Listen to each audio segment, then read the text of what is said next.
Dipersilahkan Mas Junjun, boleh on mic-nya.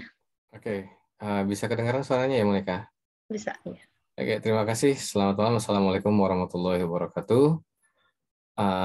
Pertama-tama, mari kita panjatkan puji dan syukur kehadirat Allah Subhanahu wa Ta'ala karena berkat karunia-Nya. Alhamdulillah kita semua masih bisa diberikan kesehatan sehingga bisa berkumpul meskipun dalam situasi virtual, dan mudah-mudahan teman-teman semuanya dalam keadaan sehat. Mewakili Perhimpunan Pelajar Indonesia di Australia, saya ucapkan terima kasih banyak yang sebesar-besarnya pada para narasumber, Mas Ahmad Junaidi, kemudian juga Mas Widya juga yang sudah, dan tak lupa juga dari salah satu member kami di PPIA, Bang Kari, Mbak Arum, dan jajaran panitia yang sudah meluangkan waktu untuk mau berbagi tentunya di sini di acara webinar ini, yang mana salah satu agenda Road to Symposium, Road to International Symposium ini. Mungkin tidak banyak yang ingin saya sampaikan, yang mana mudah-mudahan acara kita ini bisa memberikan pencerahan, tidak hanya barangkali buat kami di PPIA, tapi buat semua yang hadir di acara ini. Dan karena barangkali ini acara ini akan direkam dan nanti juga akan diupload, mudah-mudahan ini bisa bermanfaat karena ini berkaitan dengan bagaimana sih membangun kemampuan adaptif dan juga resiliensi ya di era perubahan digital ini, yang mana tentunya di pasca pandemi ini selalu banyak terjadi dinamika yang tidak bisa kita, kadang-kadang tidak bisa kita pungkiri, banyak perubahan dari A sampai Z-nya. Tentunya kita perlu pencerahan dari teman-teman yang sudah banyak pengalaman ini, dari mulai Mas Ahmad juga, Mbak Arum, dan juga Mas Widya juga, sehingga bagaimana sih ke depannya kita harus beradaptasi mengenai perubahan-perubahan yang akan kita hadapi ini, sehingga kita bisa tetap memiliki daya saing tentunya di masa yang akan datang. Terutama kalau kita berbicara PPIA, banyak sekali generasi muda yang tentunya akan jadi penerus bangsa ini. Nah, mungkin itu saja yang bisa saya sampaikan. Mohon maaf barangkali atas segala kekurangannya apabila kami dari PPIA ini dalam menerima teman-teman semua yang ada di sini. Dan sekali lagi mudah-mudahan apa yang akan kita laksanakan hari ini diberikan kelancaran dan keberkahan juga, dan mudah-mudahan tentunya teman-teman semua bisa mendapat pencerahan dari para narasumber yang luar biasa ini. Mungkin sekian atas nama PPIA. Selamat mengikuti kegiatan. Wabillahi taufiq wal hidayah. Wassalamualaikum warahmatullahi wabarakatuh. Ya, terima kasih Mas Junjun untuk kata sambutannya. Sekarang dipersilakan untuk Mas Hafidz sebagai Ketua Pelaksana Simposium Internasional. Boleh Mas Hafidz? Siap, terima kasih. Assalamualaikum warahmatullahi wabarakatuh. Selamat sore, salam sejahtera bagi kita semua. Om Swastiastu, Namo Buddhaya, salam kebajikan, salam perhimpunan, salam 24 jam. Pertama-tama, saya ucapkan terima kasih tadi kepada Kang Junjun, selaku perwakilan dari PP Australia yang telah menyampaikan wejangan-wejangannya. Dan saya kira itu adalah hal yang benar sekali, dan semoga kita bisa petik ilmunya pada sore kali ini di Indonesia dan malam hari di Australia. Kemudian juga tentu yang kita hormati Mas Ahmad Junaidi atau Mas Junet. Terima kasih Mas Junet sudah berkenan lagi nih untuk menjadi pembicara. Welcome back Bang. Karena mungkin beberapa bulan yang lalu saya dan Mas Junet juga live Instagram membahas banyak sekali tentang dinamika update isu internasional waktu itu. Kebetulan waktu itu di PPIDK Asiania. Dan memang juga PPI Australia juga bagian dari PPI Dunia Kawasan Asiania. Dan tentu saja rekan dan kolega saya yang baru, terima kasih Mbak sudah menyediakan waktu untuk berdiskusi kita semua di sini. Saya kira ini memang adalah isu yang walaupun mungkin teman-teman sudah sering mendengar di telinga, tetapi sebenarnya ini adalah ilmu yang kalau kita gali, dia akan terus semakin dalam, dan mungkin kita belum melihat dasarnya, ujungnya pun seperti apa. Sehingga karena digital transformasi ini adalah proses yang terus-menerus dan setiap hari terus berlanjut. Tentu kita ucapkan juga terima kasih kepada Mas Widya Satrio Nugroho. Makasih Mas sudah berkenan bergabung di acara kegiatan Rotu Simposium ini dan juga berkenan untuk menjadi pembicara untuk membahas topik-topik ini. Nah, mungkin teman-teman sedikit izin menjelaskan apakah itu simposium. Jadi simposium ini adalah bagian dari Kongres Perhimpunan Pelajar Indonesia Dunia. Kebetulan tuan Australia diamanahi untuk menjadi tuan rumah kita pada periode tahun ini. Nah, kebetulan juga tahun ini juga menjadi penanda dari 100 tahun Perhimpunan Pelajar Indonesia. Jadi ini kita akan merayakan 1 abad PPI, kebetulan juga akan dilaksanakan tahun ini. Nah, tentu itu menjadi sebuah hal yang monumental, tetapi pertanyaannya adalah mungkin nanti apa yang dampak mungkin yang terus bisa diberikan oleh kita sebagai pelajar Indonesia yang berkuliah di luar negeri kepada teman-teman kita sekitar yang sesama berkuliah di luar negeri, tetapi juga ketika kita kembali ke Indonesia, dampak kita akan seperti apakah untuk lingkungan sekitar. Nah, yang pasti hal-hal seperti ini harus terus dirawat dan tentu ucapan terima kasih karena membangun silaturahmi di antara kita semua. Ada banyak teman-teman bertanya bagaimana sih rasanya ber-PPI atau bagaimana sih rasanya berkuliah di luar negeri. Mungkin yang tentu yang paling lekat diingatan, mungkin untuk bagi saya pribadi, mungkin teman-teman berbeda adalah bagaimana kita rasanya memiliki keluarga, walaupun kita tidak satu daerah, walaupun kita tidak satu suku, satu bangsa, tetapi ketika kita posisinya butuh pertolongan, dia hadir di kita. Nah, apalagi dengan topik seperti ini, saya kira ini relevan dan sangat dibutuhkan untuk dibahas. Nah, tentu dengan hadirnya para ahli di sini, semoga itu mencerahkan kita semua untuk terus membuka kacamata kita, membuka mata kita karena terus ada ilmu dimanapun. Dan semoga ini membuka horizon pemikiran kita. Seperti salah satu kata pejuang bangsa, setiap tempat adalah sekolah dan setiap orang adalah guru.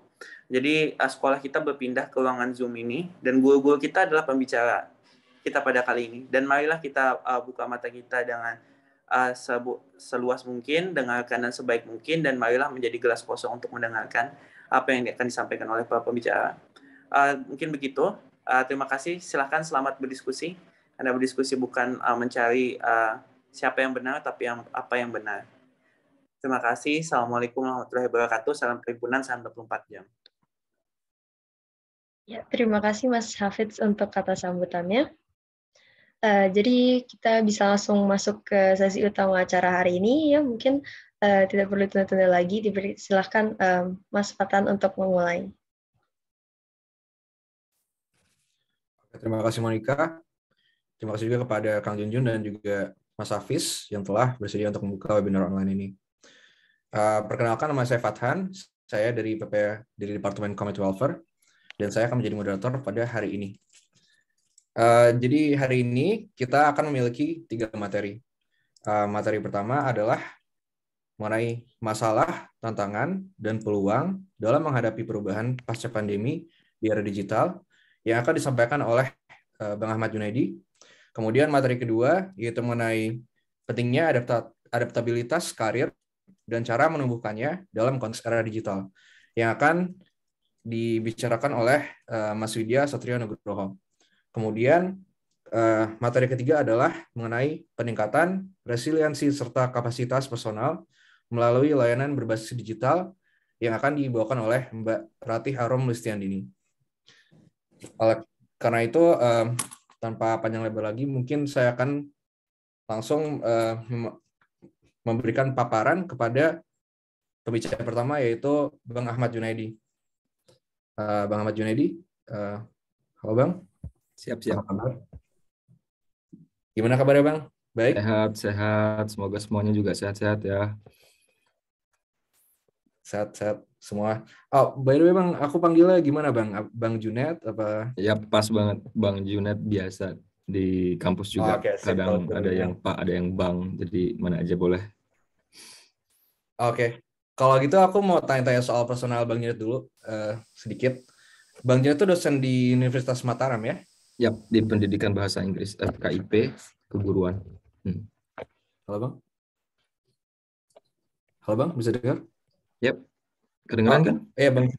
Ya, tadi Pendidikan Bahasa Inggris jurusan dan fakultasnya keguruan, gitu, keguruan dan ilmu pendidikan di Universitas Mataram. Oh gitu, oke. Aku juga dengar Bang Junad punya yayasan namanya Jaga Kestara ya Bang? Ya, tahun depan udah mau 10 tahun, jadi nanti kita bisa obrolin dari sisi resiliensi organisasi juga harus diobrolin tuh. Oh gitu ya, mungkin bisa cerita sedikit tentang itu Bang atau gimana? Oh ya, awalnya dulu selesai dari S2 di Adelaide, di University of Adelaide, di jurusan Applied Linguistics, pulang-pulang balik ke desa saya dan kemudian banyak teman-teman yang kelebihan energi kayaknya waktu itu. Jadi akhirnya jadi kalau misalnya energinya berlebih harus di channel tuh kan. Nah, akhirnya jadilah sebuah tempat komunitas biasa di awal, kemudian kita melihat bahwa harus diformalkan gitu loh, karena kita melihat banyak kesempatan di sana sini gitu. Jadi harus formal. Nah, akhirnya kita bikin yayasan dan kemudian sedikit demi sedikit dan mungkin satu hal yang perlu saya informasikan itu berbasis kerelawanan. Nah, jadi banyak yayasan yang berbasis memang punya struktur di mana struktur kompensasi finansialnya itu ada kontrak dan lain-lain, tapi di kita itu bermesinkan kerelawanan gitu. Jadi untuk itu saya anggap resiliensi dari organisasi itu menjadi tinggi ketika dia punya kesamaan niat di situ dan juga ada banyak faktor lain. Tapi intinya adalah seperti bangga punya sesuatu yang berbasis kerelawanan dan masih bertahan sampai dengan 10 tahun ini, tahun depan. Oh gitu, berarti sebenarnya kalau emang ada teman-teman students yang mereka berniat berkontribusi untuk negara dan lain-lain, bisa mungkin datang ke Bang Junad gitu ya. Bisa bikin sendiri. Daripada gabung, bikin sendiri. Oke. Ya, nanti kita bisa obrolin. Benar-benar. Oke Bang, kalau gitu tanpa panjang lebar lagi, mungkin saya akan langsung mempersilakan Bang Junad untuk mempersembahkan materinya mengenai perubahan digital. Oke. Teman-teman, Monica Wibowo, Mbak Monica, ini saya mengukur ekspresi audiens itu dari sini ya, karena saya cuma bisa melihat 2 peserta di sini. Dan terima kasih sudah on videonya. Saya mengambil keputusan untuk membuat presentasi dalam bahasa Inggris, tapi akan penjelasan dalam bahasa Indonesia. Kalau misalnya nanti ada dari audiens yang menginginkan versi bahasa Indonesia, saya siap untuk buatkan versi bahasa Indonesia. Tapi sekarang ada teknologi bisa translate dan kemudian itu bisa membantu. Saya harap semuanya bisa memahami presentasi saya dan saya datang dari perspektif pendidik, pengajar, pegiat beberapa program untuk pengembangan masyarakat. Ada juga saya tahu di sini rekan-rekan saya dari kegiatan saya di bidang lingkungan, kegiatan di bidang pendidikan maupun juga kegiatan di bidang bisnis pengembangan gitu. Jadi ada rekruter di sini, ada orang yang sedang mencari sumber daya yang bagus. Jadi nanti kita bisa sharing ya untuk dari sisi praktisinya gitu. Bouncing back stronger, building a better professional self for a better world. Oke. Kenapa saya menyebut professional self? Karena kalau misalnya kita menyebut diri yang lebih baik secara umum itu sangat relatif ya. Orang dengan paham tertentu akan menganggap kebaikan itu berbeda. Tapi kalau professional self itu saya anggap itu di bidang pekerjaan. Jadi seperti semacam ada kriteria universal dari apa sih yang bagus menjadi seorang pekerja gitu, sebagai seorang profesional. Jadi saya menyebutnya yuk kita bounce back, kita kembali lagi lebih kuat untuk membangun diri yang profesional untuk dunia yang lebih baik. Dunia yang lebih baik dalam perspektif antroposentrik, yaitu dunia lebih baik menurut perspektif manusia, bahwa kita menjaga alam, menjaga keseimbangan, menjaga flora dan fauna, itu semua untuk kepentingan manusia, itu namanya antroposentrik. Jadi saya akan berbicara dalam sesuatu yang umum sekali, karena ada peserta pemateri-pemateri lain yang lebih paham detailnya gitu. Saya ingin mengungkap fenomenanya saja. Saya Ahmad Junaidi, saya bagian dari Universitas Mataram, dan kali ini saya membawa identitas saya sebagai bagian dari Mandala Eco Village, sebuah organisasi, sebuah upaya untuk membangun kehidupan yang sustainable di Lombok, dan nanti teman-teman bisa Google ini, dan ini adalah salah satu pelopor untuk membangun model sustainable living. Mungkin dari audiens ada yang mic-nya on. Oke, saya lanjutkan. Nah, apa yang akan saya bahas di sini adalah saya ingin berbicara tentang teori perubahan, karena ada teori umum dari perubahan itu apa, kemudian teori perubahan dari kepribadian, dan kemudian apa sih yang diharapkan oleh dunia, seperti tadi saya bilang dunia yang antroposentrik atau yang berpusat pada kepentingan manusia, dan apa sih aksi praktikal yang bisa diambil gitu, yang bisa kita lakukan untuk membangun diri professional self yang lebih baik. Ini saya perkenalan, saya aktif di sosial media, itu my Instagram handle. Silakan kita bisa berkomunikasi di sana, professionally maupun personally. Saya dosen, sudah mengajar dari sejak tahun 2010 di universitas, tapi umur 18 sudah mulai mengajar bahasa Inggris seusai SMA gitu. Dan saya pegiat kerelawanan di Lombok secara umum. Teman-teman banyak di sini rekan-rekan relawan yang saya kira hadir. Mahasiswa S3 juga. 1 bulan lagi saya harus mengumpulkan tesis saya, jadi ini adalah waktu yang sangat krusial, tapi saya senang bertemu dengan kawan-kawan. Dan saya Lombokian, saya artinya Lombok merasa mencintai dan berasal dari Lombok gitu. Itu yang saya sebut dengan Lombokian. Jadi banyak kegiatan saya yang saya khususkan memang untuk konteks Lombok. Ada beberapa catatan yang ingin saya sampaikan tentang transformasi digital dalam diri saya. Tahun 2005 saya masih kelas 3 SMA, saya menggunakan komputer untuk pertama kali, dan kemudian mengutip sebuah buku tahun 85, The Third Wave dari Alvin Toffler. Alvin Toffler itu adalah seorang futurolog awal ya. Jadi dia yang udah sejak awal bilang, oke, kita akan sampai kepada zaman informasi. Nah, itu kelas 3 SMA, komputer baru ada di sekolah, kita tulis artikel tentang itu. Itu pertama, dan itu sangat membangun pandangan saya gitu. Jadi dari situ, oke, kita akan ke zaman informasi. 2007, itu masih ada Yahoo Messenger namanya dulu, kita mengajar dengan itu. Jadi sebenarnya e-learning udah mulai dari situ gitu. Pada saat itu 2007. 2010 saya melakukan survei kesiapan universitas di Mataram untuk digital transformation dalam proses masuk kuliah dan belajar. Ya, waktu itu belum ada yang pakai sistem online. Tahun 2010 kita udah survei, walaupun informal pada saat itu. 2022 kemarin saya adalah invited responder untuk pre-summit Y20 di judul Digital Transformation. Ini pengalaman di personal digital transformation secara umum. Apa sih yang kita tahu? Saya tidak akan mengulang-ulang apa itu COVID, apa yang diubah oleh COVID, karena it's just so obvious gitu loh. Itu semuanya sangat kita tahu. Seperti capek ketika membicarakan itu, tapi kita udah tahu dasarnya apa. Ada perubahan. Era 4.0, semua udah kita tahu tuh dari awal sampai akhirnya. Kemudian ada istilah automation, ada perubahan, ini mungkin yang sedikit ya, perubahan yang semakin cepat gitu loh ya. Jadi terakselerasi secara eksponensial, mungkin eksponensialnya tidak terlalu rapi, tapi intinya lebih cepat dari sebelumnya. Abad ke-21, ini adalah frase-frase yang udah kita lama dengar. Dunia kita ditransformasi secara digital, bahwa kita butuh adaptasi, bahwa kita harus menggunakan teknologi, bahwa yang tidak menggunakan teknologi akan tertinggal. Itu semuanya adalah mantra yang selalu diucapkan dalam zaman ini. Tapi saya akan skip itu karena kita sudah tahu. Kita ngapain itu intinya. Nah, beberapa catatan saja, ini angka ya. Jadi kalau angka saya senang ngomongin gitu loh. Artinya fenomenanya umumnya udah kita tahu, detailnya gimana sih gitu. Nah, ada namanya hukum Moore's Law, itu biasa diungkap oleh Profesor Michio Kaku, seorang theoretical physicist dari Amerika, keturunan Jepang, mengatakan bahwa kemampuan komputer untuk menghitung kekuatan transistornya itu double every 18 months. Jadi bayangin tiap 18 bulan dia double. Kalau sekarang kita belanja kartu ucapan ulang tahun yang ada musiknya, itu komputer yang lebih kuat daripada komputer di Perang Dunia Kedua.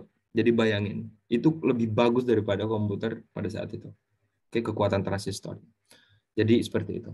95% milenial punya HP, 49% sudah pakai internet banking. Saya kemarin sempat ngobrolin tentang finance technology, fintech.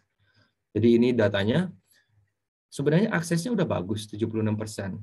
Tapi hanya 38% yang tahu resikonya gitu loh. Apa resiko investasi dan seterusnya dan seterusnya. Teman-teman yang main kripto tahulah gitu. Tapi banyak yang main kripto nggak tahu resikonya apa. Ada masalah privacy, surveillance, inequality. Ya, masalah surveillance itu kita nggak tahu. Pakai Google, apa sih yang diambil sama Google? Kita beli sebuah termostat atau pengukur suhu ruangan, itu ada kameranya. Kenapa? Ngapain ada pengukur ruangan itu punya kamera gitu loh. Nah, itu dia. Nah, jadi nanti kita juga obrolin tentang ketidaksetaraan. Tolong nanti saya dihentikan ya kalau misalnya sudah habis waktu. Ini adalah hukum perubahan. Bagaimana sih perubahan itu terjadi gitu. Nah, ini adalah Hegelian dialectics, ya, dialektika istilahnya. Kita sering sekali menyebut kata dialektika tapi nggak tahu sebenarnya itu dari mana. Nah, sekarang seorang pelamar kerja itu adalah kondisi saat ini, itu tesis. Kemudian ada tantangan berupa COVID, mungkin dia sakit, kecelakaan, gurunya marah sama dia, nilainya berkurang, kemudian ijazahnya telat sampai, dan seterusnya. Itu adalah masalah yang muncul, itu antitesis. Nah, karena masalah tersebut, dia kemudian membangun dirinya yang baru, itu sintesis. Jadi, secara umum, perubahan itu terjadi antara interaksi tesis, antitesis, dan sintesis. Kita saat ini, masalah yang kita hadapi, tantangan dunia, entah itu personal, profesional, global, kemudian ada hal yang baru. Gitu. Nah, jadi ada istilah, tidak ada orang yang berenang di kolam yang sama 2 kali. Karena apa? Setiap detik manusia berubah, setiap detik kolam itu berubah. Dalam level atomik, dalam level subatomik, dan seterusnya.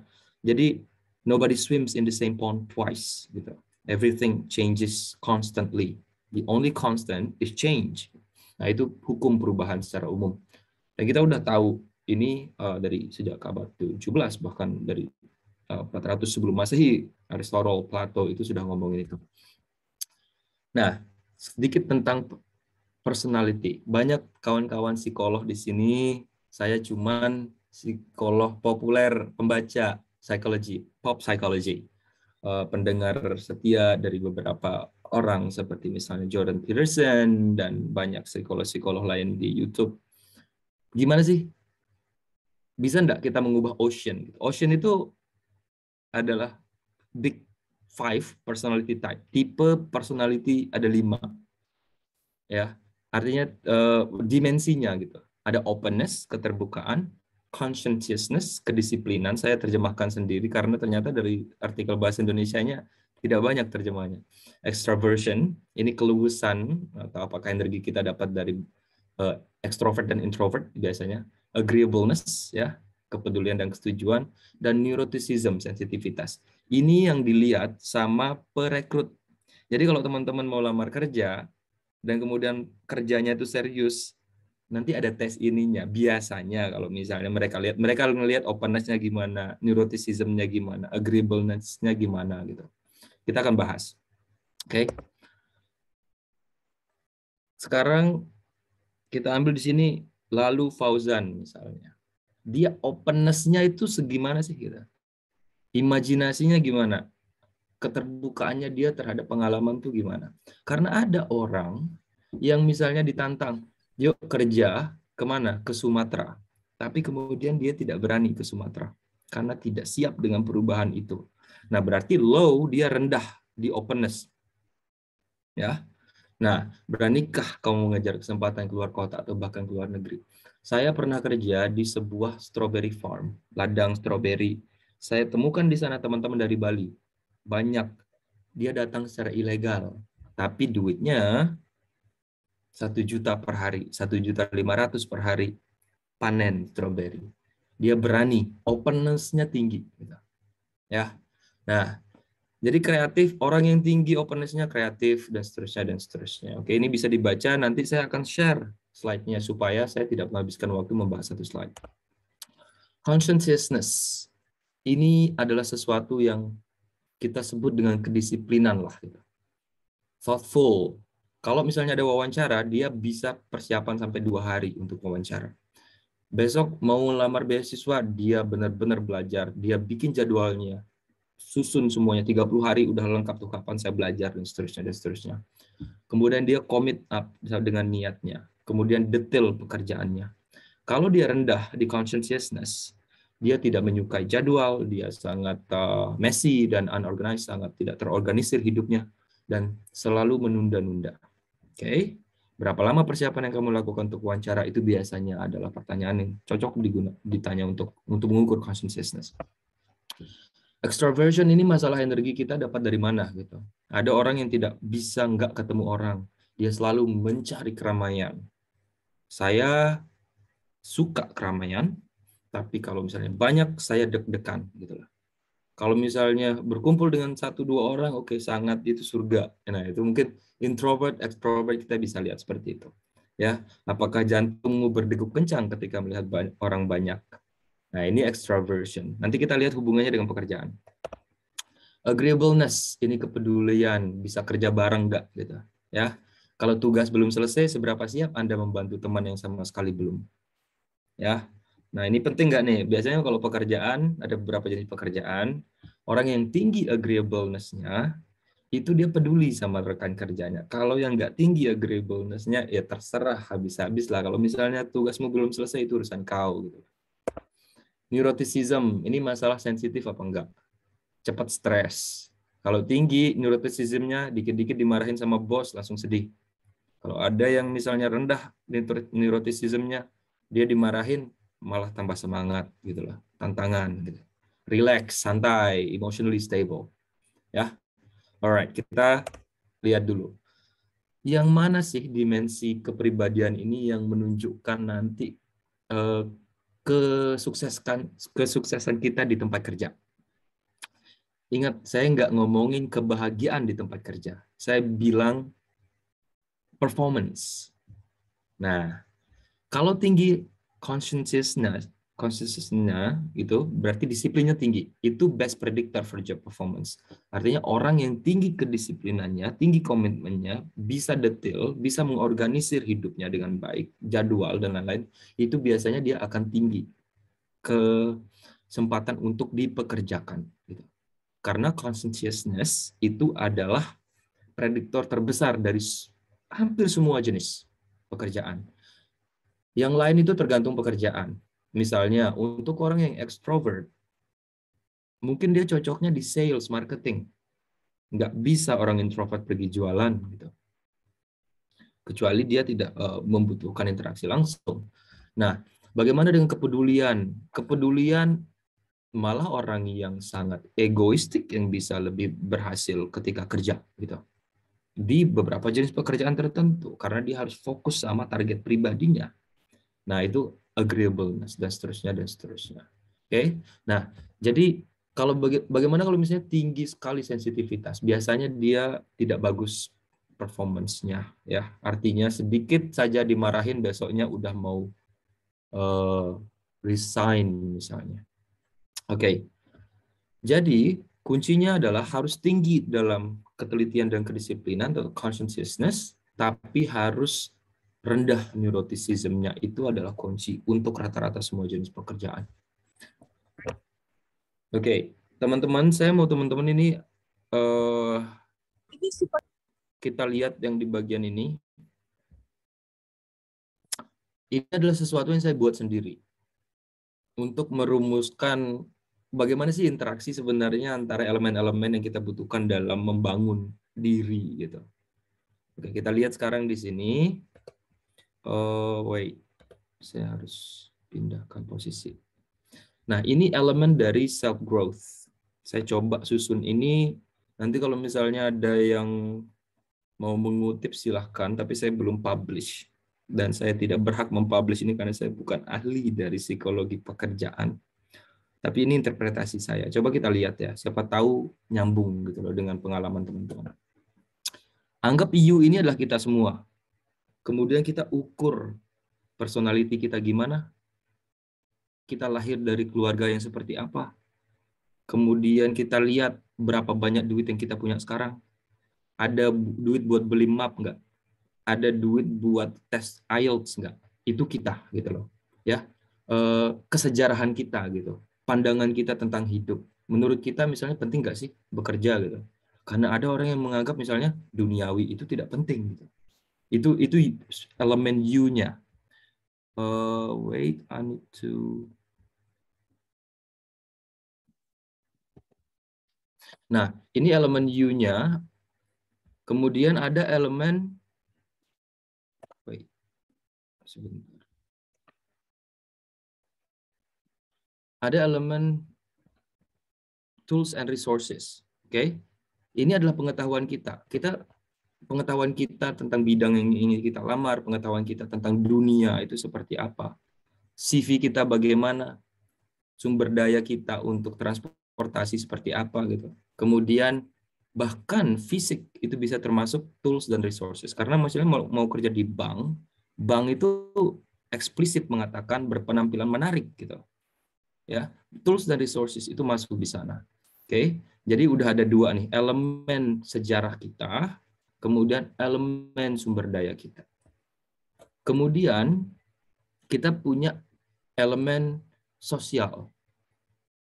Mau sehebat apa sejarah dan track record kita, mau sebanyak apapun CV kita, isi CV kita, mau sebagus apapun physical appearance kita gitu. Tapi kalau nggak ada pekerjaan, it doesn't work. Atau misalnya di negara itu sedang terjadi ketidakstabilan ekonomi, chance dan regulation di sini ya, saya lihat ini chance dan regulation itu. Bahkan misalnya di daerah itu aturan agama mengatakan bahwa tidak boleh wanita bekerja misalnya. Berarti itu akan mempengaruhi semuanya. Kemudian kita lihat di sini support system. Support system jaringan, punya mentor nggak?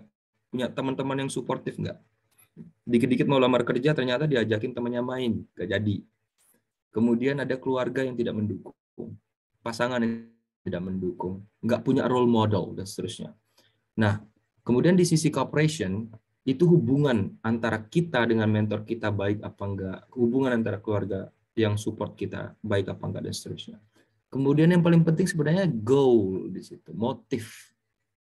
Motif kita dua dalam hal ini. Dipekerjakan, dapat pekerjaan, tapi juga sekaligus emotionally healthy.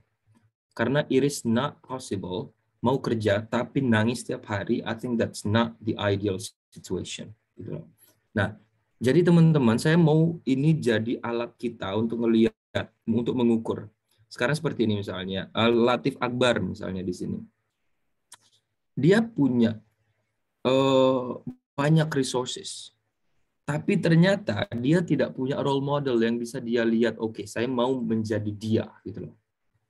Dia tidak punya itu. Berarti antara support system dengan tool dan resources ada kontradiksi. Ada masalah di situ. Nah, kenapa itu semuanya ada tanda panah? Itu artinya semua ini berinteraksi untuk mencapai kita dapat pekerjaan dan emotionally happy atau healthy. Semoga ini bisa dipakai ya nanti ya. Saya bisa minta pendapat juga mungkin dari kawan-kawan pemateri yang lain yang memang bidangnya ada di bidang ini. Oke, let's see, lanjut.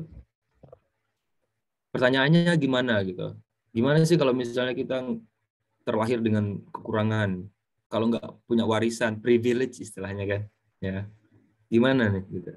Bahasa Inggris kita kalau belum 500 atau 550 gimana? Ingat ya, level A2 ke B1 syarat untuk bekerja luar negeri ataupun syarat untuk beasiswa itu 300 jam tuh mesti belajar. Itu berdasarkan data dari Cambridge.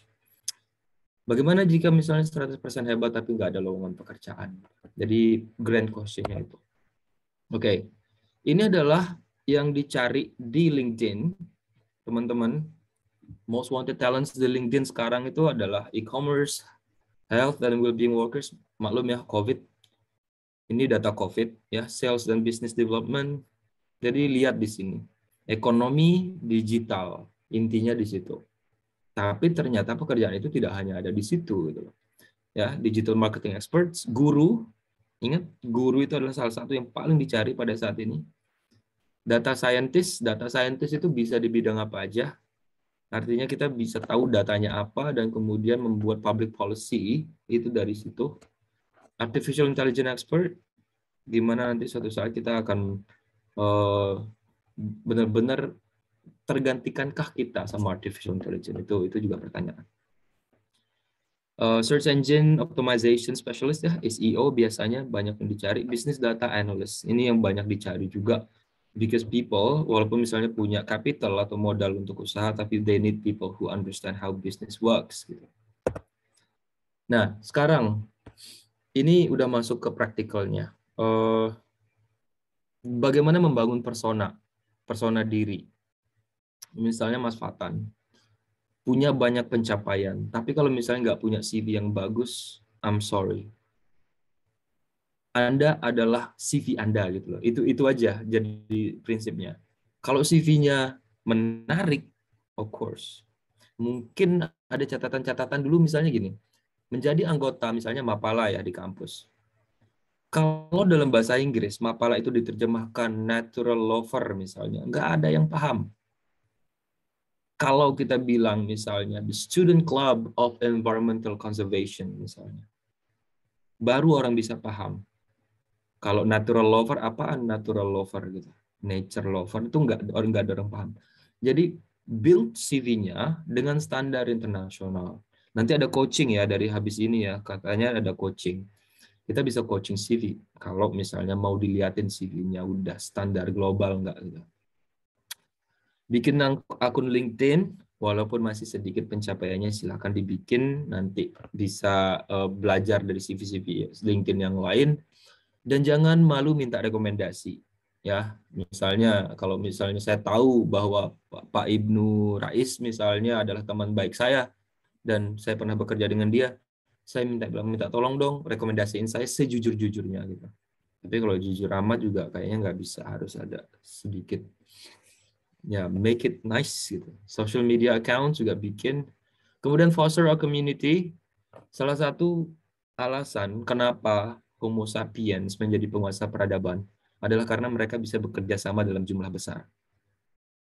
Itu karena dulu kita nggak sendiri. Banyak spesies manusia purba selain Homo sapiens yang ada 1 juta tahun yang lalu di zaman Pleistocene misalnya. Tapi manusia bisa menjadi penguasa dunia karena mereka mampu bekerja sama dalam jumlah besar, dan itu masuk sampai dengan sekarang. Ya, to be successful individually, we have to be successful collectively, itu dasarnya. Jadi foster a community. Bagikan pekerjaanmu, share your work, buat pekerjaan-pekerjaanmu yang paling hebat itu open access. Misalnya ada artis di sini, ya, ada seniman di sini. Ya, misalnya Mbak Tia seniman. Kalau misalnya dia ingin mendapatkan kesempatan bekerja lebih besar, dia akan membuat beberapa karya terbaiknya itu open access. Karena orang butuh ngelihat contoh. Tapi dia juga akan menyimpan ya pamungkasnya gitu di sebuah tempat yang berbeda karena dia harus membuat sesuatu eksklusif. Oke. Jadi ada yang open access, ada yang kita simpan. Karena itu kita mau jualan gitu. Nah, jadi tetap ada open access di situ. Jadi data kita atau tulisan kita, saya suka nulis, jadi saya buat tulisan saya open semua. Walaupun itu ada jurnal artikel misalnya, saya buat open. Kemudian protect your brand at all cost. Artinya apa? Kita ini merek gitu loh, dan kita melindunginya dengan semuanya gitu, at all cost. Artinya, kalau teman-teman sedang melamar pekerjaan dan tahu bahwa employer-nya, calon tempat melamarnya itu melihat sosial media kita, apakah Anda masih tetap akan taruh foto-foto lagi have fun Anda misalnya di Gili Trawangan di sana gitu, atau misalnya lagi santai-santai dengan teman-teman di sana? Karena sedikit saja itu negative association muncul. Jadi create your brand ya. Nah, kecuali misalnya udah pede nih, pekerjaannya tidak membutuhkan semacam image yang seperti itu. Image-nya tidak perlu dilindungi misalnya karena saya adalah seorang coder misalnya ya, coding misalnya. Ngapain kalau misalnya saya ternyata suka have fun, I don't care about being seen by my employer because that has nothing to do. Itulah. Extraversion saya terlalu tinggi misalnya, itu nggak masalah. Be efficient karena we are limited by our circumstance. We are only human just because we are in a certain situation. Gitu. Jadi kalau misalnya waktu dan uangnya terbatas, ya gunakan dengan wise. Itu yang harus. Oke, ini adalah contoh dari apa yang saya lakukan. Tentu saja tidak bisa dijadikan sebagai contoh yang sangat artinya ideal ya. Tapi ini adalah CV saya kalau misalnya saya butuh mengirim sesuatu secara cepat gitu loh. Saya punya CV yang lebih panjang, tapi saya buat CV one page. Ini one page CV. Resumenya gitu. Nah, saya membuat brand saya apa? Educator, volunteer, writer. Gitu. Teman-teman juga bisa bikin yang seperti ini juga. Lebih bagus. Ada pengalaman yang saya pilih-pilih, ada peran saya saat ini apa, ya, advisor, penulis, kemudian saya juga direktur di yayasan, konsultan juga, saya punya jasa konsultansi, pendidikan dan seterusnya. Dan kemudian saya membuat hashtag. Jadi kalau misalnya orang mau membaca tulisan saya tentang pendidikan, mereka bisa pakai hashtag itu. Dan itu unik untuk saya di sosial media, di Instagram. Kecuali kalau jasa ekspedisi JNT itu membuat hashtag yang sama. Oke. Ini apa yang udah saya lakukan juga. Saya membuat karya untuk pembaca saya gitu. Nah, jadi saya bisa mengukur nih pembaca saya mungkin ada 50 orang gitu yang baca gitu. Dan saya akan mendedikasikan itu untuk mereka. Karena apa? Ada prinsip seperti ini. Kalau orang konser musik, tidak masalah berapa orang yang datang di konser itu. Tapi seberapa banyak dia kasih performance-nya ke orang yang datang. It is not about how many people come to your concert. It is about how much you give to those people who come. Gitu. Ya, nah jadi serve your customers, ya, serve your readers, serve your appreciators. Gitu. Layani mereka. Maaf, udah selesai waktunya. Mungkin bisa. Oh oke, ya. Saya habiskan di sini aja ya. Nanti saya bisa masukkan yang lain-lain di ketika ngobrol. Oke, masih Bang. Sure. Oke. Right. Jadi saya selesaikan yang sedikit saja. Google Calendar itu penting sekali. Dan kalau misalnya teman-teman baca buku Jordan Peterson, dua-duanya itu pasti nyebut tentang betapa pentingnya menggunakan organizer di dalam hidup kita. Belajarlah enough, cukup, dan kemudian lakukan sesuatu untuk orang lain. Saya masih punya banyak tentang inequality dan lain-lain, tapi nanti saya bisa bagikan ini, kita bisa ngobrol lebih lanjut. Thank you. Oke, terima kasih Bang Junet. Maaf diinterupsi, berhubung waktu juga 20 menit sudah lewat. Tapi bagus banget sih aku melihat, kita semua teman-teman pasti melihat bahwa digital itu emang sekarang tuh menjalar kemana-mana. Tapi juga self-awareness dan juga self-development itu terus dikembangkan juga untuk bisa mengimbangi digital change di dunia ini gitu sih. Jadi terima kasih banyak Bang atas sharingnya. Mungkin kita akan langsung lanjut ke pembicara kedua mengenai pentingnya adaptabilitas karir dan cara menumbuhkannya dalam konteks era digital. Akan dibawakan oleh Mas Widya Satrio Nugroho. Jadi Mas Widya, gimana kabarnya Mas? Alhamdulillah baik saya hari ini, Mas Fatan. Mas Fatan baik, gimana kabarnya? Baik Mas, saya juga relate ini baik Mas. By the way, sebelum mulai, aku manggilnya Mas Widya, nggak apa ya Mas? Boleh. Oke. Terus juga Mas Widya, aku lihat Mas Widya punya lembaga ya Mas, namanya Solution. Oke, mungkin sedikit saya luruskan kalau itu Mas Fatan. Solution itu sebenarnya kami sifatnya associate gitu ya di sana. Oh oke. Gitu. Okay. Jadi ada satu yang CEO-nya ada dan salah satu associate psychologist-nya adalah saya di sana. Oke. Mungkin bisa cerita soal itu Mas mengenai Solution. Oke, baik, mungkin sedikit saya ceritakan gitu ya tentang Solution.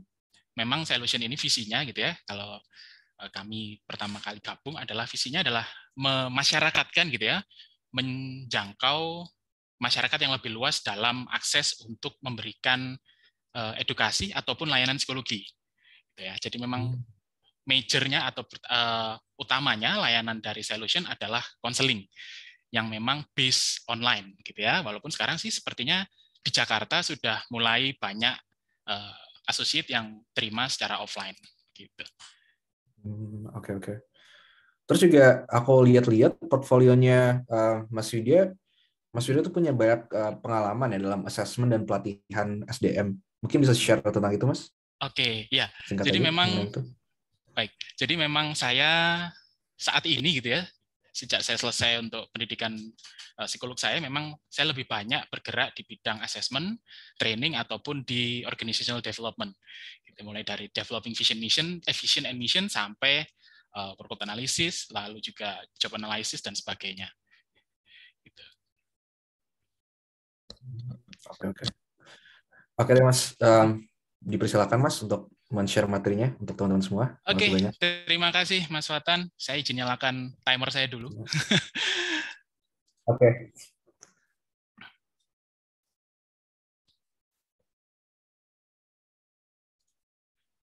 Oke, selamat sore dan selamat malam Mas dan Mbak sekalian. Terima kasih kesempatan yang diberikan untuk saya untuk membawakan materi ini gitu ya. Perkenalkan, nama saya Widya Satrio Nugroho. Mas dan Mbak bisa panggil saya Widya, panggil saya Satrio juga boleh ya, nggak masalah. Karena kalau secara profesional saya lebih banyak dipanggil Satrio memang Mas Watan. Tapi kalau secara personal memang Widya. Oke, saat ini aktivitas saya sehari-hari, saya seorang konsultan di beberapa lembaga manajemen SDM, di HR Consultant juga menjadi salah associate psychologist di beberapa lembaga psikologi. Ya, jadi saya seorang freelancer sehingga bisa bergeraknya ke mana-mana. Nah, sore ini atau malam hari ini pada kesempatan kali ini saya akan perkenalkan gitu ya, kita akan kenalan lebih dalam tentang adaptabilitas karir gitu ya. Tadi mungkin Mas Junet sudah menyampaikan tentang banyak hal, tantangan, challenge dan apa yang bisa kita lakukan. Nah, kita akan coba sedikit perdalam gitu ya dari sudut pandang saya sebagai seorang praktisi. Nah, materi saya kali ini ada dua konsep besar yang mau saya bawa sebenarnya dari materi ini. Yang pertama adalah adaptabilitas karir itu sendiri secara konsep gitu ya. Mungkin kalau kita mendengar kata adaptasi, kemudian adaptif, itu mungkin sudah umum gitu ya. Namun ketika kita mendengar kata adaptabilitas karir gitu, sebenarnya itu apa gitu ya. Nah, ternyata ada sebuah konstruk psikologi yang membahas hal ini gitu. Kita akan bahas secara teoretik dulu, secara ringkas. Lalu juga kita akan bahas bagaimana cara menumbuhkannya. Gitu ya. Tadi mungkin Mas Junet sudah menyampaikan bahwa the only constant is change, gitu ya, bahwa setiap perubahan itu pasti terjadi. Perubahan pasti terjadi, besar ataupun kecil, radikal ataupun evolutif, ya pelan-pelan gitu ya, sampai kita nggak bisa ngerasakan sebenarnya berubah nggak sih ini, kok rasanya sama aja. Tapi perubahan pasti terjadi, dan saya ingin mengutip satu statement dari seorang tokoh bahwa bukan spesies yang terkuat gitu ya, bukan spesies yang terpintar yang akan bertahan, namun adalah mereka yang mampu beradaptasi dengan perubahan.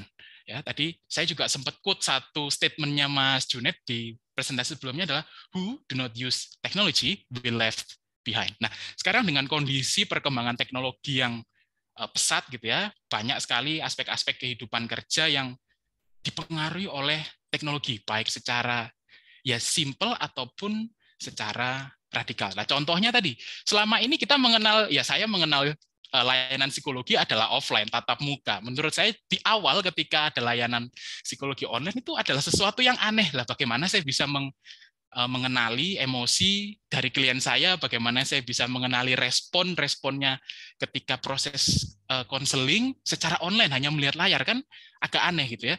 Tapi dengan ya mau nggak mau dengan kondisi COVID tidak mungkin saya bisa melakukan konseling secara secara offline, dan akhirnya ya pelan-pelan berlatih untuk memberikan layanan secara online. Nah, sebenarnya apa adaptabilitas karir gitu ya, kalau kita mau bahas ini secara konsep, career adaptability saya ambilkan satu konsep yang sangat robust gitu ya dan cukup banyak digunakan baik dalam penelitian ataupun implementasi praktis dari Savickas and Portfolio yang menyatakan bahwa Karir adaptability atau adaptabilitas karir ini sebenarnya adalah sebuah kemampuan dari diri kita untuk mengatur, meregulasi tentang potensi, kelebihan ataupun sumber-sumber daya pribadi yang kita punya, sehingga kita bisa cope, ya, kita bisa mengatasi, kita bisa menyelesaikan perubahan-perubahan yang terjadi dalam konteks karir kita, ya, sehingga kita bisa fit dengan situasi yang ada. Mungkin tadi konsep yang disampaikan oleh Mas Junaid cukup jelas gitu ya, bahwa kita punya banyak resource kok, mulai dari history, tools, kemudian ada social support. Nah, itu bisa kita gunakan. Nah, karena kalau kita ngomong karir saat ini, dunia pekerjaan saat ini, dengan banyaknya perkembangan teknologi, dunia digital, tentunya perubahannya besar gitu ya. Yang pertama mungkin banyak hal baru gitu ya yang harus kita adaptasi. Yang sebelumnya tidak ada menjadi ada. Tadi saya sudah sampaikan, konseling yang online tuh nggak ada. Online konseling itu jarang lah. Dulu itu jarang sekali. Ada pun mungkin hanya 1-2. Tapi sekarang mayoritas konseling dilakukan secara online. Lalu yang berikutnya, dengan adanya teknologi menjadikan problematika yang dalam dunia karir atau kendala-kendala yang kita hadapi dalam pekerjaan itu menjadi semakin kompleks. Ya, kita punya base information-nya, kita bisa memprediksi ke depannya seperti apa, namun dengan banyaknya teknologi, penggunaan teknologi, banyaknya sumber informasi, itu kita menjadi lebih sulit memprediksi sebenarnya arahnya nanti ke mana. Nah, selain itu, ada juga masalah menjadi sifatnya ambigu. Gitu ya. Ambigu seperti apa? Kita punya base gitu ya, kita punya base informasi, punya database informasi, masalah ini harusnya diselesaikan dengan seperti ini nih.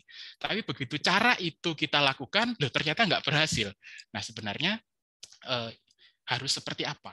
Nah, itu yang menjadi banyak sekali kendala-kendala yang mungkin akan kita hadapi nanti di dunia kerja atau di dunia karir, ketika kita menjalankan karir kita di bidang yang nanti kita pilih masing-masing. Nah, itu secara konsep gitu ya, secara konsep memang bahwa adaptabilitas karir adalah kemampuan. Jadi lebih ke arah diri kita sih, bukan orang lain. Nah, oleh karena itu ada 4 ciri gitu ya orang yang bisa disebut sebagai orang yang adaptable. Nah, yang pertama adalah orang yang punya concern gitu ya, orang yang punya kepedulian. Punya kepedulian terkait apa? Terkait ke depan karirnya mau seperti apa. Kemudian punya concern juga terkait kalau yang di depan itu nanti tidak tercapai, saya harus ngapain. Ya, intinya peduli terhadap masa depannya, peduli terhadap perkembangan dirinya dalam bidang karir yang dipilih gitu ya. Nah, lalu yang kedua, orang yang adaptable adalah orang yang punya kontrol gitu ya, punya kontrol akan dirinya sendiri. Dia berani gitu ya mengambil tanggung jawab terkait pilihan-pilihan karirnya gitu ya. Mungkin kan tidak jarang juga kita mendengar bahwa saya memilih jalur karir ini karena mengikuti pasangan saya gitu ya. Kemudian saya mengambil jalur karir ini karena dipaksa oleh pihak lain gitu ya. Nah, yang akhirnya ketika itu terus-terusan terjadi, dia menjadi kehilangan kontrol. Ketika terjadi perubahan, transformasi digital, perkembangan teknologi yang pesat, dia tidak bisa mengikuti. Karena ya jiwanya dia nggak di situ, rohnya nggak ada di situ, karena ya saya melakukan ini kepaksa kok. Nah, oleh karena itu orang yang adaptable adalah orang yang punya kontrol. Nah, berikutnya adalah curiosity gitu ya, atau minat atau rasa ingin tahu yang besar terhadap bidang karirnya. Nah, orang yang adaptable memiliki rasa ingin tahu yang besar. Karena apa? Karena dia akan mencoba menggali terus gitu ya, menjadi versi dirinya yang lebih baik. Ya, bisa jadi dia mempelajari hal-hal baru, meningkatkan keterampilannya gitu ya. Termasuk juga ketika memang dia harus berpindah jalur karir atau karir shifting, dia sudah siap. Harus seperti apa? Skill apa yang dibutuhkan? Step-step untuk menekuni karir tersebut seperti apa? Di situ ada di curiosity. Lalu aspek yang keempat gitu ya adalah confidence. Tentunya orang yang adaptable adalah orang yang punya rasa percaya diri. Nah, bayangkan bagaimana ketika kita mau beradaptasi dengan perubahan situasi yang baru atau dengan masalah yang baru di pekerjaan, kalau kita sendiri nggak yakin dengan kemampuan diri kita sendiri. nggak yakin dengan apa yang kita punya, nggak yakin dengan resource yang kita punya, ya tentunya akan menjadi sulit gitu ya ketika kita harus menghadapi perubahan teknologi yang pesat seperti saat ini. Nah,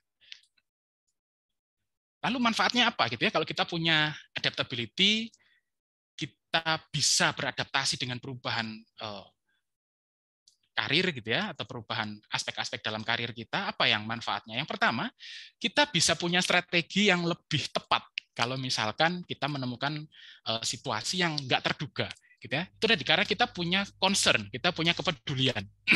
Kita punya kepedulian, kita punya rasa tanggung jawab gitu ya. Bahwa saya memilih karir ini, saya ingin mencapai karir ini, mencapai tujuan ini, maka ketika ada kendala, kita akan bisa menemukan strategi yang lebih tepat.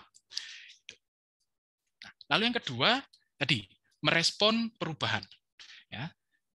Ketika ada perubahan, ketika kita punya confidence, gitu ya, kita yakin dengan kemampuan kita, maka kita akan lebih tenang.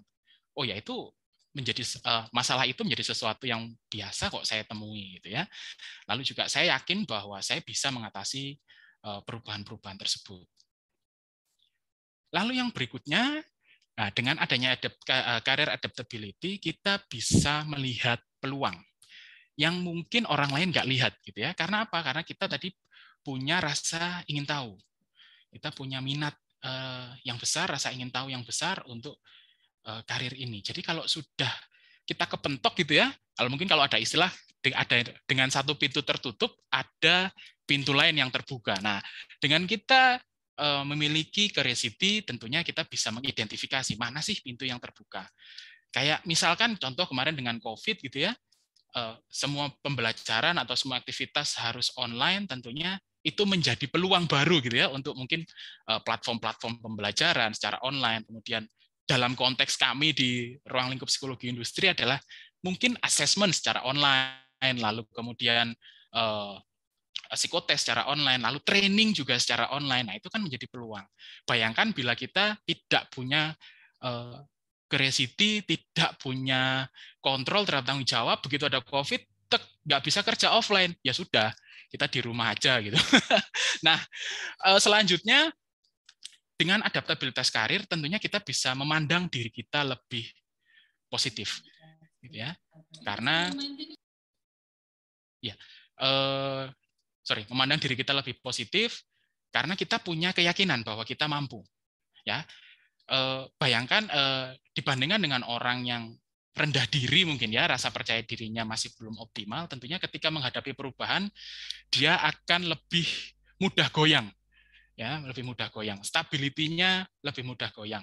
Nah, mungkin tadi kalau saya mengutip apa yang disampaikan Mas Junet, mungkin aspek neuroticism-nya terlalu besar gitu ya, sehingga dia tidak yakin, mudah menjadi emosionalnya tidak stabil, mudah goyang, mudah merasa rendah diri, kemudian merasa jadi victim. Nah, macam-macam sekali dampaknya ke belakang. Nah, lalu tadi kita sudah bicara secara konsep gitu ya, bahwa career adaptability secara ringkas adalah kemampuan beradaptasi terhadap perubahan dalam konteks pekerjaan. Nah, lalu bagaimana menumbuhkannya? Nah, untuk menumbuhkan adaptability career adaptability ini, saya menggunakan 4 ciri tadi ya yang sudah kita bahas. Nah, yang pertama ketika kita ngomong concern, maka apa yang bisa dilakukan? Nah, ya ketika kita peduli dengan karir kita, peduli dengan tujuan karir kita, maka kita perlu bikin rencana. Kita ke depan mau ngapain sih? Mau jadi apa sih? Gitu kan? Lalu nggak hanya sampai di situ gitu. Kita juga perlu mengantisipasi kemungkinan-kemungkinan yang mungkin terjadi. Jadi misalkan saya pengen ke sana, nggak bisa karena mungkin resource-nya nggak ada. Tadi juga mungkin Mas Junaid sampaikan tidak ada kesempatan untuk ke sana. Maka kita perlu memikirkan alternatif apa yang bisa kita lakukan. Caranya seperti apa? Nah, ini mungkin praktikalnya ya, lebih ke arah praktikalnya. Yang ini juga yang biasa saya share ke teman-teman yang mungkin saya mau membangun karir saya di bidang ini, Mas. Gitu. Lalu apa yang harus saya lakukan? Nah, buat saya tentukan dulu goal-nya apa, tujuannya Anda berkarir mau seperti apa, mau menjadi apa sih? Gitu. Kalau misalkan saya pribadi, goal saya adalah menjadi OD specialist, goal saya gitu ya. branding saya, kalau tadi juga mengutip dari Mas Junaid, adalah branding saya adalah OD Specialist, People and Organizational Development Specialist. Itu karir goal saya. Nah, setelah itu, setelah kita punya karir goal-nya ke sana, baru kita bikin roadmap-nya. Ya, sama kalau kita pakai aplikasi Maps gitu ya, kita kan tentukan dulu tujuannya mau kemana. Setelah kita punya tujuannya, baru kita bikin roadmap-nya. Mau lewat mana sih? Mau step-stepnya mau lewat mana saja. Nah, mungkin ini yang berbeda dengan adanya perkembangan teknologi, perkembangan digital yang sangat pesat saat ini. Gitu ya. Mungkin 10-15 tahun lalu, kita bicara karir planning itu 10-15 tahun gitu ya. Namun dengan kondisi saat ini, dengan perubahan yang sangat cepat, karir planning buat saya yang ideal itu 1-5 tahun. Nanti 5 tahun kita evaluasi lagi. Gitu ya. Lalu di step by step-nya, tahun pertama, tahun 2, ketiga, keempat, kelima, milestone-nya apa? Setelah tahu milestone-nya apa, nanti kita bisa tentukan apa path yang mau kita pakai untuk mencapai milestone itu. Tidak hanya sampai di situ, ketika kita bicara career planning, maka juga perlu evaluasi. Nah, ini yang sering kita lupa gitu ya, bahwa kita punya ke sana, kita lihatnya ke depan terus, tapi nggak lihat ke diri kita. Sudah terpenuhi nggak sih planning saya, milestone saya untuk berangkat ke sana. Itu juga perlu. Nah, di sini dalam proses ini, kalau memang teman-teman kesulitan gitu ya, bisa minta bantuan gitu ya, minta bantuan ke profesional, atau kalau nggak ke profesional ya mungkin ke teman, ke keluarga gitu ya, untuk minta feedback. Kira-kira dengan karir path seperti ini, dengan goal seperti ini, sudah oke nggak sih? Gitu. Nah, lalu yang kedua, kontrol gitu ya. Tadi kembali bahwa kontrol itu bicara soal tanggung jawab. Maka teman-teman perlu lebih berani gitu ya, mengambil tanggung jawab pribadi untuk membentuk karir masa depan. Ketika ada tantangan, ada kesempatan gitu ya untuk bekerja tadi di luar kota atau mungkin studi di luar negeri, berani nggak kita untuk mengambil itu? Nah, apa yang bisa kita lakukan? Nah, kembali, step pertamanya tadi kalau kita bicara career adaptability adalah ability to regulate, kemampuan untuk meregulasi, maka kita perlu identifikasi dulu. Kelebihan kita apa, kekurangan kita apa, potensi yang kita punya apa sih gitu ya, resource yang kita punya apa aja, baik finansial, kemudian status mungkin, dan sebagainya. Setelah itu, setelah kita tahu strength and weakness kita gitu ya, kalau dalam SWOT analysis, strength and weakness kita seperti apa, maka kita bisa tentukan program-program pengembangan apa sih yang cocok untuk mengembangkan diri saya sesuai dengan kondisi yang ada sekarang. Nah, lalu terkait hal ini juga teman-teman juga bisa memanfaatkan gitu ya, banyak sekali sekarang platform pembelajaran yang menyediakan materi-materi untuk mengembangkan diri. Tadi mungkin yang sering saya pakai gitu ya, dan saya nggak promosi nih ya, yang sering saya pakai adalah LinkedIn Learning gitu ya, yang sering saya pakai. Kemudian ada satu lagi Coursera kalau nggak salah namanya. Itu.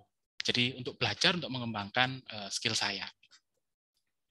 Lalu yang berikutnya terkait dengan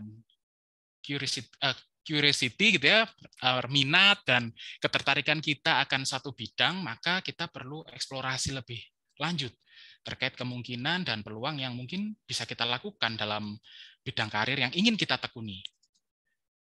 Caranya seperti apa? Nah, ini yang biasanya selalu saya tekankan ke klien atau ke rekan-rekan saya adalah kita perlu punya growth mindset. Bahwa keterampilan kita, keyakinan gitu ya, keyakinan bahwa keterampilan kita, kemampuan kita itu bisa terus berkembang. Tidak stuck sampai di sini aja. Gitu ya. Nah, lawannya apa? Lawannya adalah fixed mindset. Contohnya kayak misalkan ada teknologi baru gitu ya, ada cara kerja baru yang menggunakan teknologi, mungkin banyak orang yang, waduh saya kebiasaannya seperti ini nih, saya kalau pakai yang seperti itu khawatir nggak bisa, khawatir banyak salahnya. Nah itu fixed mindset. Nah, kalau orang yang punya growth mindset, maka oke, saya akan coba, kalau salah tolong dibantu. Itu orang yang punya growth mindset. Lalu yang berikutnya, kita bisa meningkatkan wawasan. Ya kan? Kita banyak sekali artikel gitu ya, mungkin baik secara ilmiah, artikel jurnal ataupun artikel populer yang membahas tentang bidang minat, bidang karir yang kita minati. Ya, kita bisa mencari tentang tren, tentang kebutuhan skill, tentang banyak hal ya yang mempengaruhi bidang minat kita. Termasuk tadi ketika kita punya alternatif, ketika kita menghadapi kendala, kita bisa tahu alternatif apa sih yang bisa kita ambil. Nah, ini tentu juga didukung gitu ya dengan pemahaman akan kelebihan dan kekurangan. Nah, sebenarnya aspek ini kalau menurut saya itu melengkapi. Kalau kita tadi ngomong SWOT analysis, SW-nya ada di kontrol, OT-nya atau opportunity dan threat-nya ada di sini. Kita perlu identifikasi apa sih opportunity kita yang bisa kita lakukan, lalu threat-nya seperti apa. Lalu yang terakhir, nah, confidence gitu ya, menumbuhkan keyakinan terhadap diri sendiri untuk meraih tujuan. Pertama, bisa dengan menumbuhkan optimisme. Ya, kalau ada kendala ya kita perlu optimis gitu ya, bahwa kita punya kok resource untuk menyelesaikan hal itu. Nah, tapi tentunya di sini optimismenya sifatnya realistis gitu ya. Misalkan saya nggak punya keahlian di bidang medik gitu, lalu ada kendala yang membutuhkan keterampilan medik. Saya bisa kok, saya yakin bisa. Lah itu optimisme yang tidak realistis gitu ya, yang disesuaikan aja dengan kelebihan dan kekurangan masing-masing teman-teman.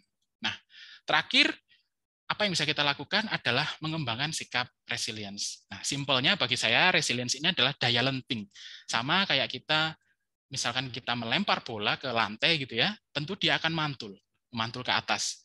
Nah, itu yang dimaksud dengan resilient. Kalau nanti sepertinya akan dibahas lebih dalam oleh Mbak Arum, sehingga saya serahkan ke Mbak Arum deh. Kalau untuk bahas yang resilient ini nanti biar lebih komprehensif. Nah, mungkin itu Mas Fatan, materi dari saya dan rekan-rekan sekalian. Tidak banyak yang bisa saya sharingkan. Ini hanya general aja. Kalau teman-teman nanti tertarik lebih diskusi lebih dalam, bisa hubungi saya lewat Solution atau kontak saya langsung. Nah, saya akan tutup dengan satu pantun, makan tahu pakai lalapan. Udah dulu ya. Jumpa lagi kapan-kapan. Mohon maaf kalau ada kesalahan. Saya Widya Satrio. Selamat sore. Oke, makasih banyak Mas Widya Satrio atas pemaparannya. Bagus banget. Kira-kira bisa juga dihubungkan dengan apa yang telah dipaparkan oleh Bang Junat ya. Kemudian materi berikutnya akan dibawakan oleh Mbak Arum, yaitu mengenai peningkatan resiliensi serta kapabilitas personal melalui layanan berbasis digital. Halo Mbak Arum, gimana kabarnya Mbak? Halo Fatan, alhamdulillah sehat hari ini. Baik ya di Sydney. Iya, ya walaupun memang lagi dingin ya memang sekarang. Sama, semuanya sih di Australia. Iya. Sebelum mulai Mbak, aku mau nanya sedikit tentang personal Mbak Arum. Ya. Mbak Arum itu dosen di Universitas CRC ya Mbak, di Jakarta? Ya, betul. Jadi saya dosen di Fakultas Psikologi Universitas CRC sejak tahun 2013 gitu. Tapi mulai dari tahun 2019 kemarin, saya sedang tugas belajar di UNSW Sydney, Australia gitu. Jadi sekarang masih proses tugas belajar, tapi masih ada ikatan sebetulnya sama YARSI gitu. Berarti berkarya sebagai psikolog ya Mbak ya? Ya, jadi memang latar belakang saya sendiri sebetulnya memang psikolog. Jadi waktu itu ketika udah lulus profesi psikologi, menjadi seorang psikolog khususnya di bidang klinis ya. Jadi teman-teman saya lebih banyak menangani kasus-kasus terkait dengan masalah-masalah kesehatan mental ya pada orang dewasa khususnya. Dan waktu itu saya lulus 2011, tapi mulai jadi dosennya 2013. Jadi selama 2 tahun di awal setelah lulus itu memang fokusnya adalah praktek gitu. Nah, tapi setelah jadi akademisi, jelas jam praktek jadi berkurang ya. Tapi masih sekali-sekali saya masih menangani klien juga gitu, walaupun jumlahnya nggak seintensif ketika saya masih full time jadi seorang psikolog. Gitu, oke. Kan aku itu ya, aku juga tertarik sih sama apa yang dilakuin Mbak Arum kan. Aku follow di Instagram Mbak Arum. Aku sering lihat di story itu kayak sering dapat penghargaan baik dari UNSW, Sydney maupun lembaga-lembaga lain. Mungkin bisa cerita soal itu Mbak, singkat aja. Iya, alhamdulillah memang ada banyak kesempatan ya dan juga rezeki yang saya rasa juga sangat saya syukuri juga. Jadi selama proses studi itu ada beberapa penghargaan memang sudah pernah saya dapatkan. Mungkin kalau kemarin yang terbaru itu, jadi kampus itu memberikan dukungan gitu ya untuk kita itu menjadi lebih aktif juga untuk mendiseminasikan terkait dengan hasil-hasil penelitian kita. Nah, salah satunya adalah lewat ajang Science Showcase. Jadi kayak pameran ilmiah untuk anak-anak di Faculty of Science. Jadi kalau di UNSW itu masuk di School of Psychology, itu masuknya di Faculty of Science sebetulnya. Nah gitu. Nah jadi kemarin kali alhamdulillah bisa dapat penghargaan untuk People's Choice Poster Award. Terus kalau untuk beberapa yang lain, most itu sebetulnya lebih kayak hibah ya, hibah untuk funding ya. Jadi award yang sifatnya untuk membantu proyek penelitian saya gitu. Karena proses penelitian saya sebetulnya cukup panjang. Jadi selama 4 tahun masa studi saya harus melakukan kurang lebih 4 kali proses pengambilan data gitu ya. Jadi ada banyak tahapan harus dilalui dan itu secara teknis operasional itu butuh pendanaan gitu. Dan pendanaan ini kadang-kadang itu nggak tercover dengan beasiswa yang didapat. Jadi misalnya kalau saya kan dari LPDP, ada beberapa keterbatasan dari LPDP nggak bisa untuk support untuk aspek-aspek tertentu. Dan hibah-hibah inilah yang membantu saya untuk akhirnya bisa mendapatkan nih pendanaan tambahan ya untuk melakukan proyek penelitian saya. Gitu, Fatan. Oke, Mbak, bagus. Keren. Oh, by the way, sebelum aku lanjut ke materi, aku mungkin mau mengingatkan kepada audiens untuk bisa memberikan pertanyaannya di kolom chat. Bisa ditulis, dan mungkin nanti akan di-queue pertanyaan-pertanyaan itu siapa yang akan didapat jawaban duluan. Oke, Mbak, tanpa penundaan lagi, mungkin Mbak Arum bisa mempersilakan materinya. Oke, thank you, Fatan. Aku akan share screen.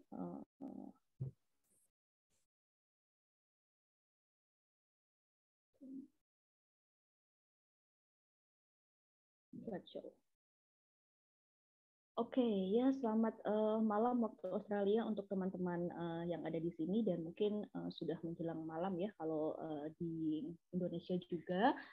Jadi terima kasih untuk kesempatan yang diberikan untuk saya bisa sharing ya terkait dengan bagaimana sih sebetulnya kita bisa memanfaatkan gitu ya layanan digital itu untuk membangun resiliensi psikologis.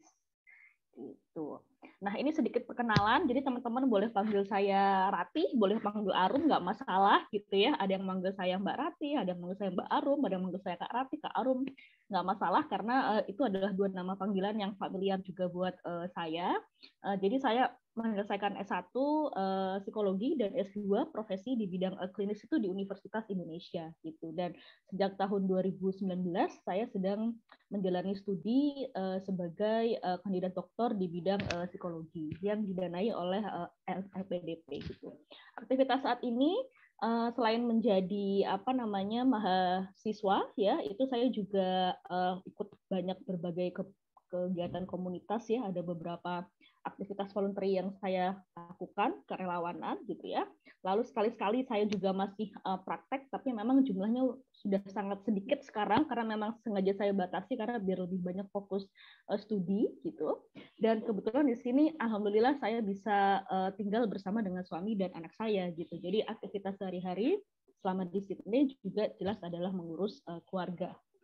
Nah, ini alamat email dan juga Instagram saya. Silakan kalau misalnya nanti mungkin di luar dari sesi seminar ini teman-teman pengen kontak saya atau misalnya pengen menjalin koneksi ya secara personal maupun profesional. Oke, nah kita mulai dulu tentang apa yang akan saya bahas ya di sini.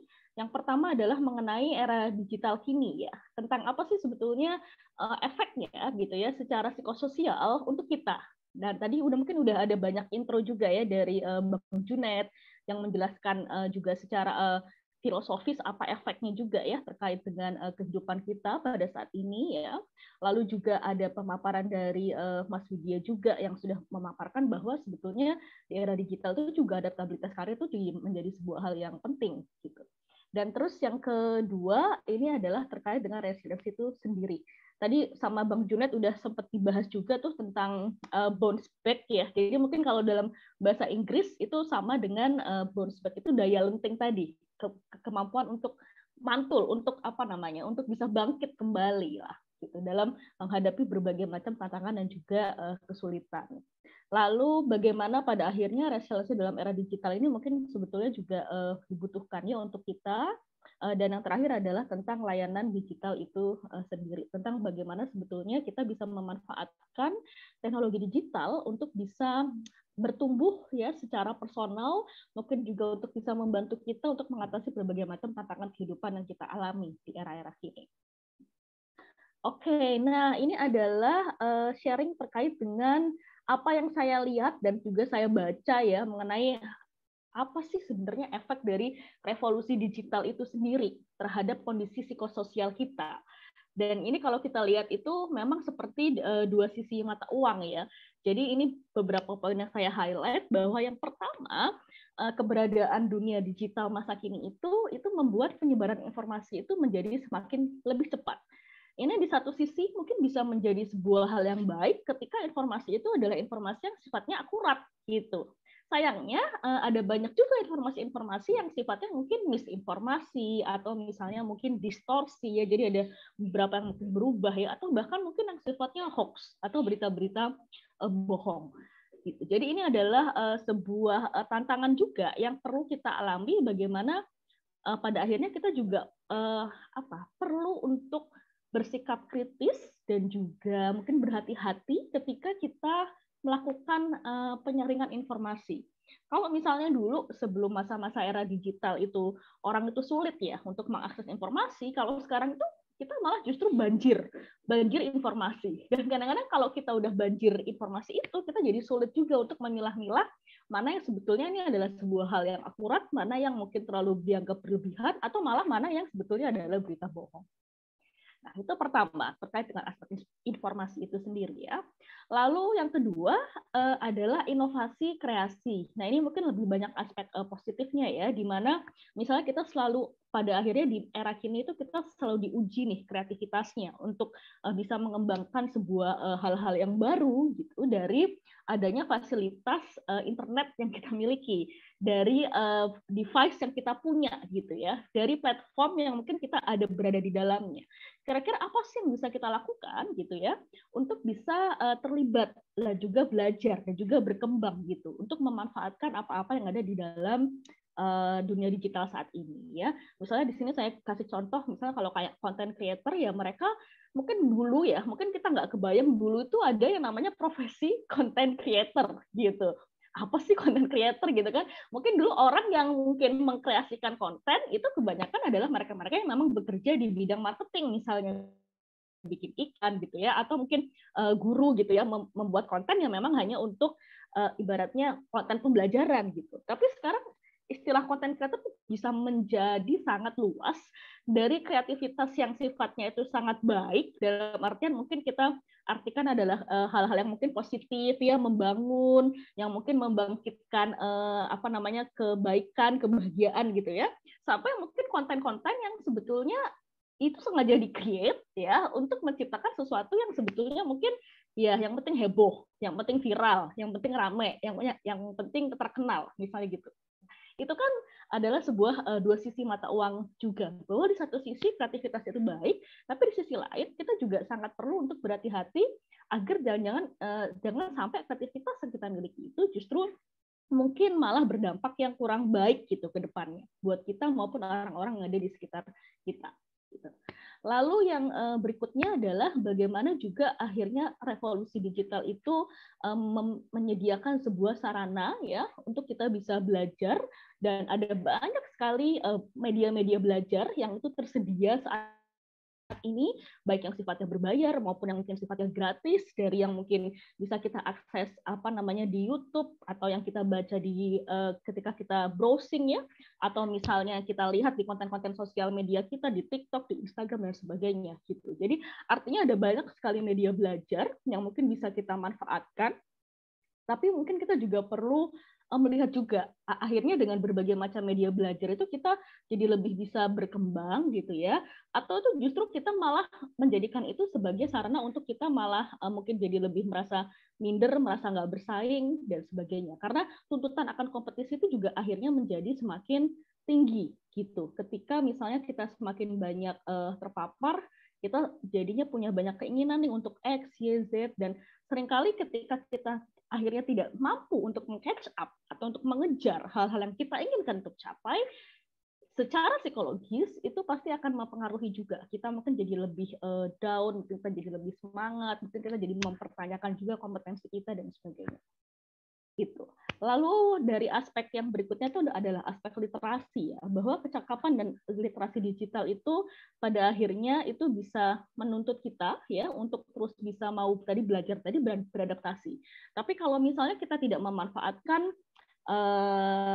fasilitas yang sekarang sudah tersedia, bisa jadi kita justru mungkin akan tertinggal gitu. Jadi seberapa jauh kita bisa memanfaatkan si dunia digital ini untuk membuat kita jadi lebih literate, untuk membuat kita jadi lebih aware terhadap segala sesuatu, itu akan sangat berpengaruh juga terkait dengan kemajuan dan juga perkembangan diri kita. Lalu berikutnya adalah dalam aspek relasi. Nah, ini mungkin yang paling terasa juga sehari-hari ya. Sampai ada istilah apakah jangan-jangan sosial media saat ini tuh mendekatkan yang jauh tapi menjauhkan yang dekat gitu. Misalnya mungkin contoh yang paling simpel kenapa bisa dianggap mendekatkan yang jauh, karena kalau misalnya dulu kita mungkin nggak kebayang ketika misalnya kita sekolah ke luar negeri, tapi kita tetap bisa kontak secara cukup intens gitu ya dengan teman-teman kita yang ada di negara lain gitu. Atau yang teman-teman yang dulu udah lama banget nggak ketemu ya, mungkin teman SMP, teman SMA, teman kuliah yang sudah sangat jarang berkomunikasi, tiba-tiba ketemu di sosial media dan akhirnya bisa berinteraksi lagi, bisa deket lagi akhirnya. Nah itu. Jadi itu mendekatkan yang jauh gitu. Tapi kita juga perlu aware nih, apakah jangan-jangan ketika kita berusaha untuk mendekatkan yang jauh ini, malah yang udah dekat sekarang itu malah jadi jauh. Contohnya apa? Misalnya ini yang saya juga rasakan sendiri ya, secara refleksi juga secara pribadi ya, bahwa kadang-kadang ketika kita kumpul gitu ya sama teman-teman yang ini tatap muka nih pertemuannya, meetingnya gitu ya, atau ada gathering apa yang sifatnya tatap muka sebetulnya, tapi akhirnya masing-masing sibuk dengan handphonenya sendiri. Entah mungkin ada yang balas chatting lah, ada yang akses sosial media, ada yang mungkin sedang nonton konten di YouTube dan sebagainya gitu. Sehingga akhirnya interaksi yang harusnya terjalin gitu di dalam dunia nyata kita, di dunia kita secara tatap muka gitu ya, secara langsung itu menjadi berkurang gitu, karena kita malah fokusnya itu lebih banyak kepada apa yang kita lihat di dalam handphone kita, di dalam gadget kita. Dan yang terakhir, yang ini mungkin paling terkait dengan aspek secara psikologis, yaitu adalah pada hal yang sifatnya mungkin emosional dan juga kognisi ya. Jadi keberadaan dunia digital saat ini tadi ya mungkin di satu sisi memang bagus menjadi sebuah media belajar ya. Mungkin sosial media juga membuat kita jadi lebih aware tentang orang-orang yang ada di sekitar kita. Tapi ada banyak juga pada akhirnya kasus-kasus di mana orang itu ketika semakin banyak tahu misalnya tentang apa pencapaian orang lain misalnya, jadi akhirnya melakukan kayak semacam perbandingan sosial ya dengan dirinya dia sendiri, dan itu efeknya mungkin bisa membuat jadi merasa insecure, jadi nggak pede gitu ya, jadi mungkin merasa nggak nyaman dengan dirinya dia sendiri, mempertanyakan tentang apa yang sebetulnya dia mau dan sebagainya gitu. Dan termasuk adalah ini yang juga saya rasakan sendiri ya, rentang konsentrasi gitu ya untuk membaca sesuatu yang itu sifatnya lebih panjang itu memang jadinya lebih berkurang gitu. Untungnya adalah saya karena masih statusnya adalah sebagai mahasiswa dituntut karena punya tuntutan akademik kan, jadi otomatis mau nggak mau harus tetap belajar untuk baca jurnal misalnya, baca artikel ya, lalu mungkin cari sumber referensi yang itu membutuhkan konsentrasi yang panjang. Jadi saya masih sedikit banyak punya kesempatan untuk tetap bisa menjaga rentang konsentrasi saya. Tapi bagaimana dengan teman-teman yang di luar sana, misalnya, yang tidak punya tuntutan untuk harus membaca, yang tidak punya tuntutan untuk harus memahami segala sesuatu itu dalam jangka waktu yang konsentrasinya panjang. Efeknya apa? Efeknya akhirnya berpengaruh terhadap rentang konsentrasi kita juga. Sebagai seorang individu karena udah terlalu terbiasa untuk baca sesuatu sifatnya singkat-singkat aja, atau misalnya konten-konten yang sifatnya pendek-pendek aja, jadinya nggak bisa lagi menikmati sesuatu yang sifatnya jangka panjang gitu ya. Dan ini efeknya yang paling akhir adalah ya akhirnya berdampak juga ketika rentang konsentrasi kita sudah menjadi lebih berkurang, mungkin kondisi emosi kita mungkin juga terpengaruh, kita tidak lagi menjadi mindful dalam kehidupan sehari-hari ya, itu efeknya kita pun juga akhirnya jadi seringkali mungkin mengalami banyak masalah yang sebetulnya masalah itu bisa jadi kita ciptakan sendiri, atau yang kedua adalah kita jadi bingung untuk mencari jalan keluarnya gitu, karena tadi kita tidak paham dan tidak sadar dengan diri kita sendiri. Nah, oleh karena itulah ini adalah beberapa hal yang mungkin dalam pandangan saya ya perlu kita aware terkait dengan bagaimana revolusi digital itu bisa mempengaruhi kita secara psikososial gitu ya. Jadi ada dua sisi ya. Mata uang yang berbeda, ada sisi yang baik, ada juga sisi-sisi yang mungkin ya kita perlu berhati-hati gitu untuk bisa menikmatinya, untuk bisa survive di dalamnya, kurang lebih itu. Oke. Nah, oleh karena itulah, karena tadi dunia digital itu mempengaruhi pada banyak aspek psikososial yang ada, sangat penting untuk kita untuk membangun yang namanya si resiliensi psikologis ini dalam situasi apapun sebetulnya. Jadi nanti ketika misalnya era post digital, siapa tahu nanti setelah post digital ini ada era-era yang lain gitu ya. Yang namanya kemampuan resiliensi psikologis ini adalah sebuah ya daya atau sebuah ability atau sebuah kemampuan, keterampilan kita untuk bisa bangkit dan juga bertumbuh dalam situasi yang sulit dan juga menantang. Tadi udah dikasih intro sedikit juga sama Mas Widya ya tentang seperti halnya bola gitu ya, ketika dia jatuh dia akan mental kembali. Nah, begitu juga dengan orang yang punya kondisi resiliensi psikologis yang baik. Jadi ketika misalnya dia mengalami sebuah kesulitan, mengalami sebuah hambatan gitu ya, entah dalam proses studinya, dalam proses karirnya gitu, dalam menghadapi perubahan-perubahan yang ada di lingkungan, termasuk perubahan di era-era digital saat ini, dia tetap bisa untuk bisa bangkit dan juga bertumbuh. Gitu. Nah, dari berbagai teori ya mengenai resiliensi psikologis itu, saya kebetulan memang sepanjang beberapa tahun terakhir itu mendalami topik ini juga, dan akhirnya saya coba untuk rangkum sebetulnya apa sih yang bisa mendorong kemampuan resiliensi psikologis pada diri kita. Utamanya adalah pada masyarakat di Indonesia ya, karena di sini kan mostly teman-teman adalah memang berlatar belakang budaya Indonesia. Apa saja sih yang berpengaruh pada akhirnya untuk orang itu bisa bangkit dari situasi sulit? Pertama adalah faktor intrapersonal, jadi kemampuan untuk memahami dan mengenali diri sendiri. Lalu kemampuan interpersonal, yaitu adalah bagaimana kita bisa berelasi dan menjalin hubungan dengan orang lain. Lalu faktor intelektual, dan ini sangat berperan untuk kita bisa menyelesaikan masalah, untuk bisa berpikir secara fleksibel juga ya. Dan yang berikutnya itu adalah faktor yang sifatnya mungkin spiritual ya, tentang keterhubungan kita dengan sosok atau sesuatu yang mungkin lebih besar dari diri kita sebagai manusia yang mungkin lebih punya keterbatasan, tapi ketika kita punya sebuah koneksi dengan sesuatu yang mungkin lebih kuat, itu biasanya akan lebih merasa mampu untuk menghadapi situasi-situasi sulit yang dialami. Oke, lalu bagaimana pada akhirnya si resiliensi ini bisa penting gitu ya untuk ditumbuhkan di masa-masa saat ini gitu. Pertama adalah kalau dari segi intrapersonal, sangat penting untuk kita bisa memahami apa yang kita butuhkan oleh diri kita, apa yang sebetulnya kita inginkan, apa yang sebetulnya kita rasakan gitu ya. Dan pemahaman ini itu akan membantu kita untuk pada akhirnya menemukan sebuah jati diri yang memang kita harapkan untuk tercapai gitu. Karena kalau kita tidak bisa mengenali diri kita sendiri, efeknya akhirnya mungkin pengambilan keputusan kita, langkah-langkah hidup kita itu banyak dipengaruhi sama hal-hal yang sebetulnya mungkin tidak relevan dengan diri kita gitu.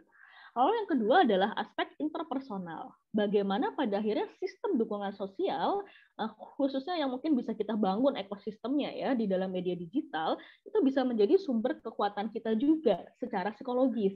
Tadi, bahwa mungkin keuntungan kita sekarang punya sosial media, kadang-kadang kalau orang-orang di sekitar kita nih yang kita tahu, misalnya kalau suami saya punya pertanyaan, tapi suami saya nggak tahu nih jawabannya atau nggak tahu solusinya, saya bisa coba up itu di sosial media saya, nanti mungkin teman-teman lain yang menjadi follower saya, yang jadi teman-teman online saya, itu bisa membantu. Gitu. Nah, itu adalah bagaimana pada akhirnya faktor interpersonal ini juga sangat berpengaruh untuk kita juga jadi lebih resilient gitu ya di masa-masa era digital saat ini. Lalu faktor intelektual, bahwa dengan berbagai macam media, sumber belajar, itu sedikit banyak pasti akan mempengaruhi juga tentang bagaimana cara kita berpikir, cara kita menyelesaikan masalah, ya, menjadi sebuah sumber literasi juga buat diri kita mengenai apa sih yang harus kita lakukan, what next to do. gitu. Dan yang terakhir adalah faktor spiritualitas. Jadi memang spiritualitas ini seharusnya, dan memang kalau dari riset itu sangat terkait erat juga dengan berbagai hal yang sifatnya mungkin moralitas ya, penilaian mengenai apakah ini adalah sesuatu yang mungkin baik gitu ya untuk dilakukan dan sebagainya. Dan itu pun membantu kita juga akhirnya mensortir dan memilih langkah-langkah hidup yang akan kita jalani ke depannya. Gitu. Nah, lalu apa saja sih sebetulnya yang mungkin layanan-layanan atau bagaimana dunia digital itu bisa mendukung ya resiliensi psikologis kita. Ini adalah beberapa media atau bentuk platform yang saya rangkum, yang saya amati dan saya baca itu menjadi salah satu faktor yang penting juga di masa saat ini ya untuk membangun resiliensi psikologis. Yang pertama adalah konten sosial media. Itu sangat penting juga.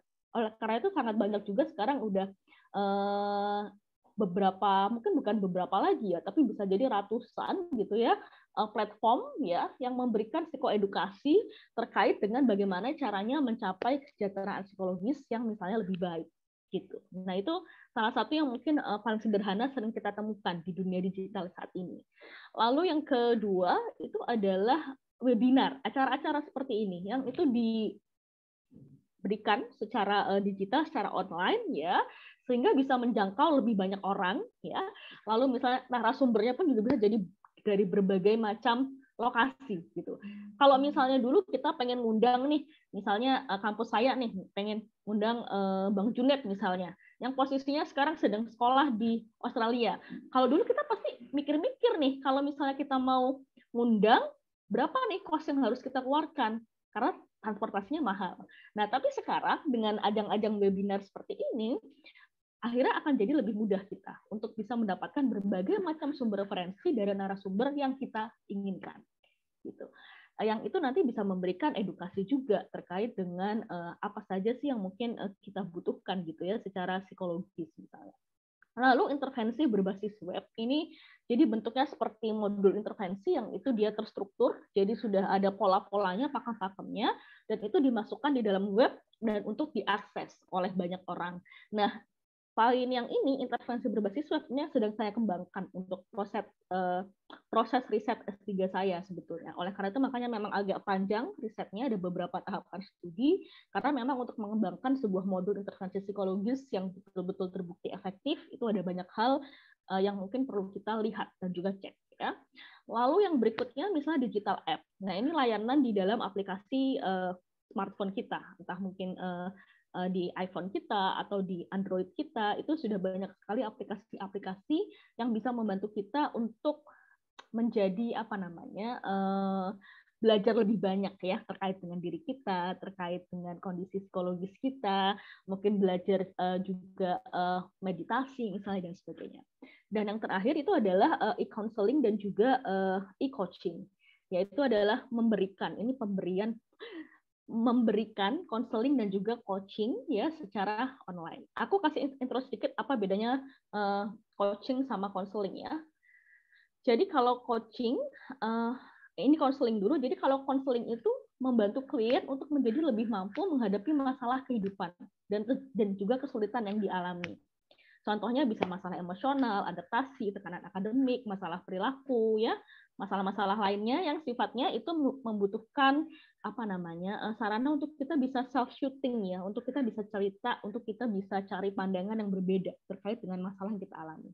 Nah, ini counseling. Jadi kalau counseling itu based on problem biasanya. Jadi ada problem spesifik yang pengen kita selesaikan terkait dengan hal-hal ini. Kalau coaching itu lebih kepada membantu klien untuk mencapai sebuah goals tertentu. Jadi kadang-kadang itu tidak ada secara spesifik yang menggambarkan tentang ada masalah gitu ya. Tapi dengan coaching itu kita misalnya pengen mengembangkan diri kita. Kita so far sih udah happy-happy aja sih, tapi misalnya kita pengen lebih baik nih dalam kehidupan kita, dalam karir kita, dalam bisnis kita, dalam kesejahteraan psikologis kita. Nah, itu kita bisa untuk ikut di dalam coaching ini sendiri gitu. Dan apa manfaatnya ketika coaching dan konseling itu dilakukan secara online? Yang pertama jelas adalah aksesibilitas itu akan lebih tinggi gitu ya, karena bisa menjangkau lebih banyak orang selagi orang itu punya akses internet. Lalu yang kedua, biaya lebih terjangkau karena lebih rendah pastinya dibandingkan ketika misalnya harus tatap muka secara konvensional ya, karena ada faktor transportasi dan sebagainya.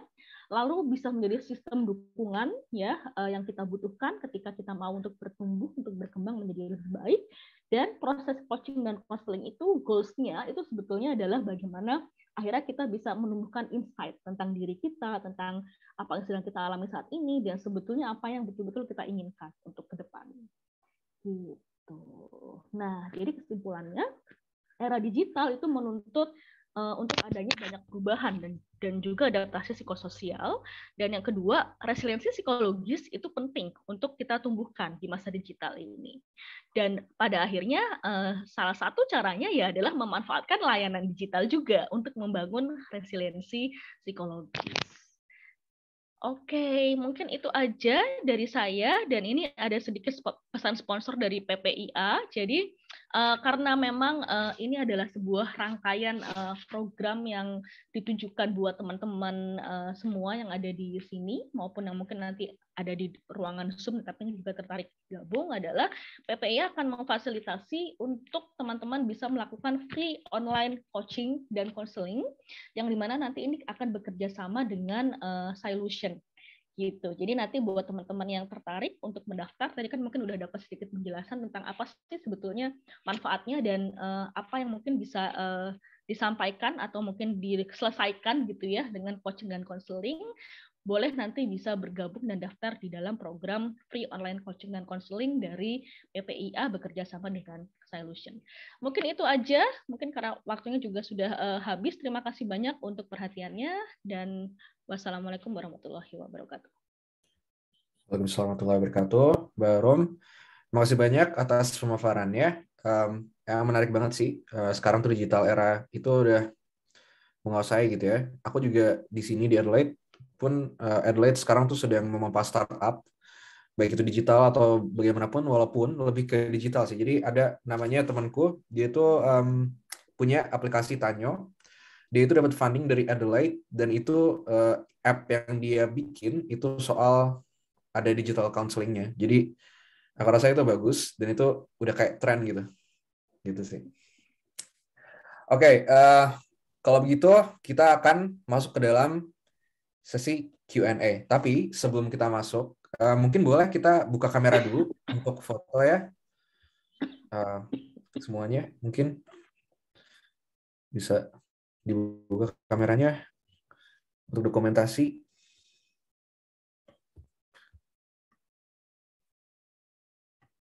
Pada partisipan mungkin bisa buka kamera untuk yang berkenan, tapi yang nggak berkenan juga nggak apa-apa.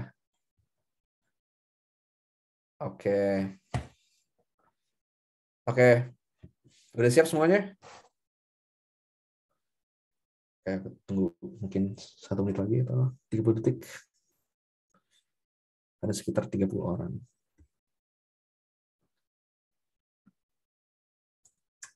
Oke, kalau gitu page pertama akan saya ambil sekarang. 1, 2, 3. Kemudian yang berikutnya. 1, 2, 3. Oke, sip. Terima kasih semuanya. Sebentar. Oke, sekarang kita akan masuk ke dalam sesi Q&A. Mungkin bisa dimulai ya. Monica bisa bantu untuk sharing yang ditanyakan.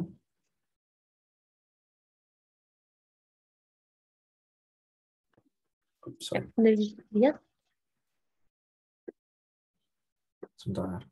Oke, pertanyaan pertama ya. Kepada seluruh narasumber.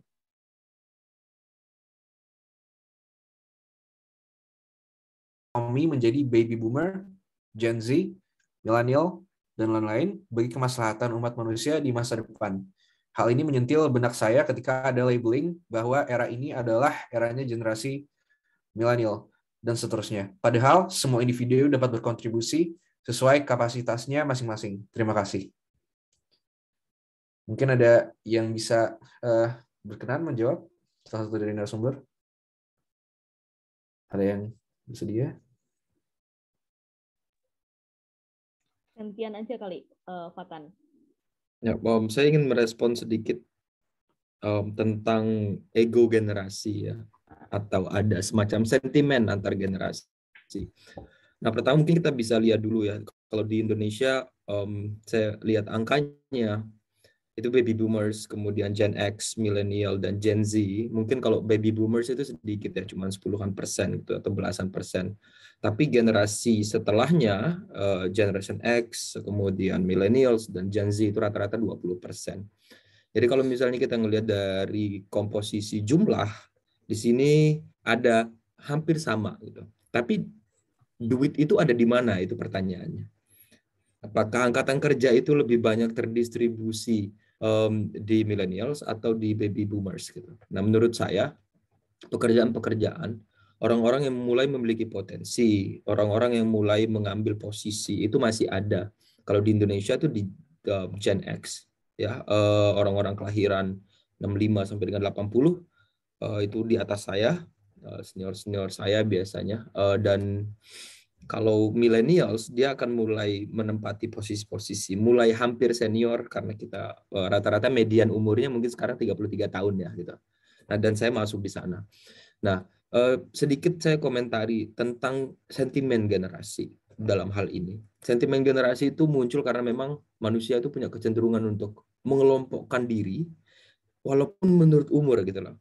Jadi ada semacam sentimen misalnya orang 70-an itu akan menganggap 80-an itu manja. 80-an akan menganggap 90-an manja. Dan kemudian yang paling manja di antara mereka adalah Gen Z. Apalagi post Gen Z. Nah, apakah ini mempunyai acuan objektif? Artinya apakah secara objektif resiliensi mereka lebih manja misalnya? Atau mereka lebih manja? Ini kan ada penelitian dari Jonathan Haidt gitu, dari sosiologis Amerika Serikat yang mengatakan bahwa sebenarnya Gen Z itu punya resiliensi atau kesehatan mental gampang anxiety karena sosial media itu lebih tinggi. Dan ini bukan hanya sekedar karena sekarang mereka bisa melaporkan dengan bebas gitu, karena kan sekarang lebih gampang kita kalau mau anxiety ya anxiety aja gitu. Makin banyak orang ke psikolog gitu. Ya, makin open kita untuk mengatakan kita mentalitas kita tinggi. Nah, saya nggak tahu mungkin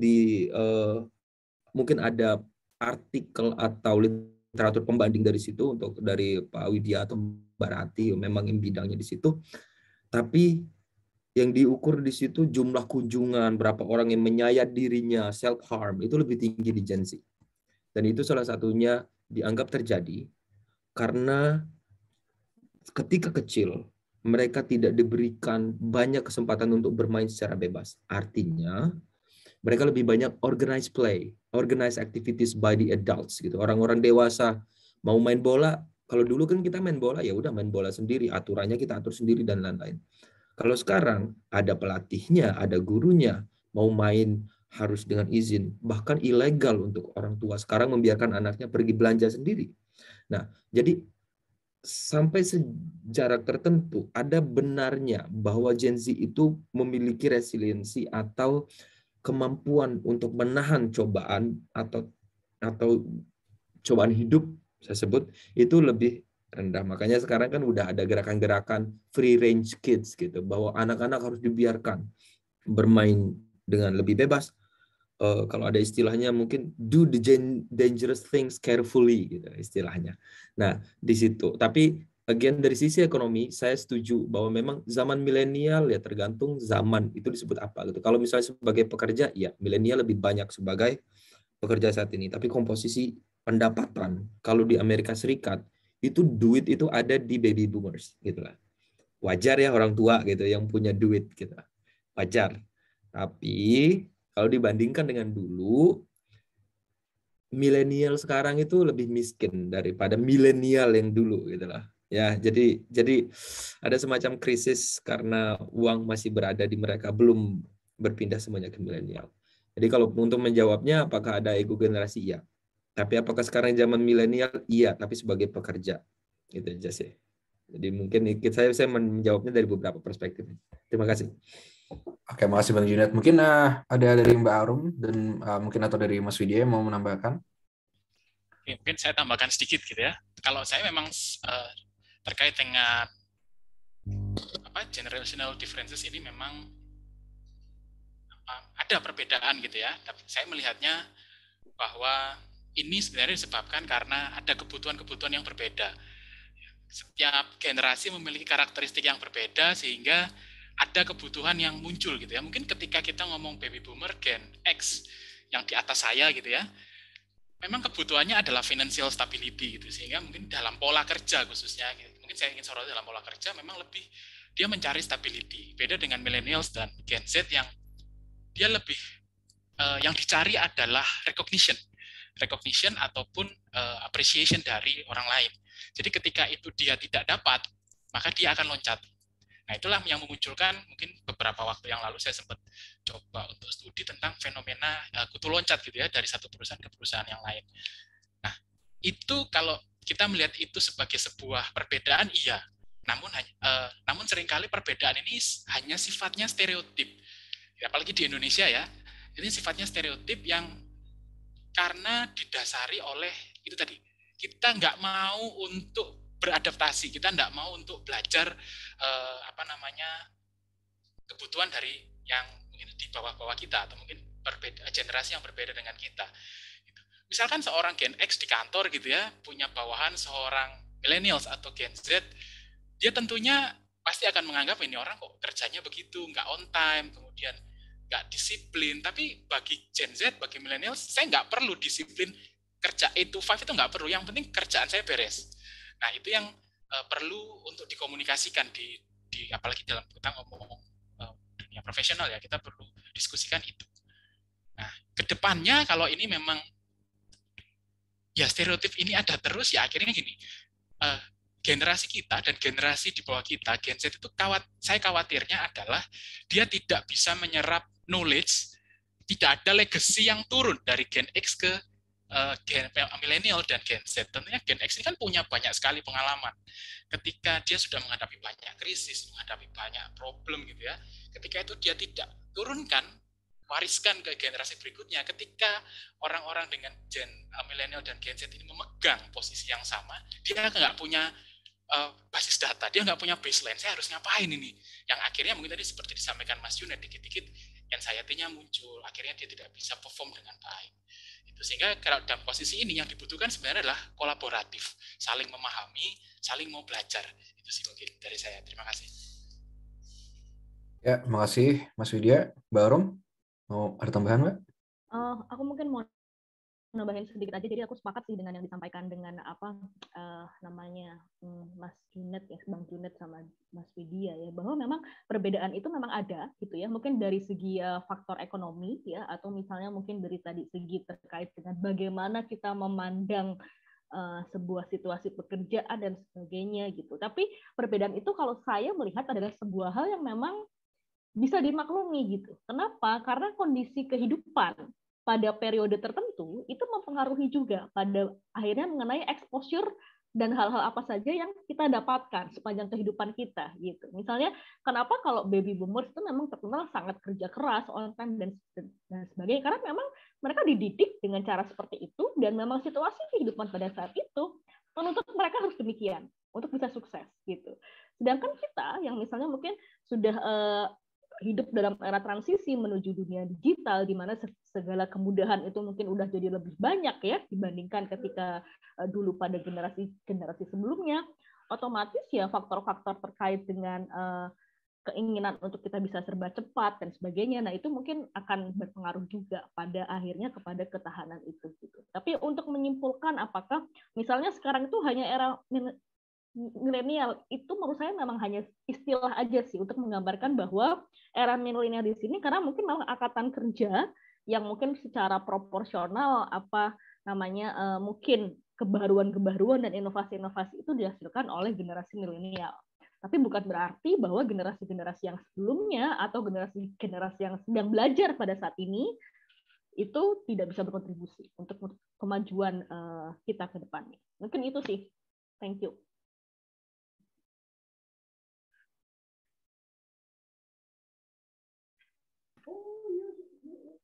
Oke, makasih Mbak Rum. Jadi kita ada pertanyaan satu lagi, tetapi berhubung waktu kita sudah habis ya, kalau secara schedule mungkin itu harusnya jam 8 waktu 8.30 waktu Australia dan juga 6.30 waktu Indonesia ya.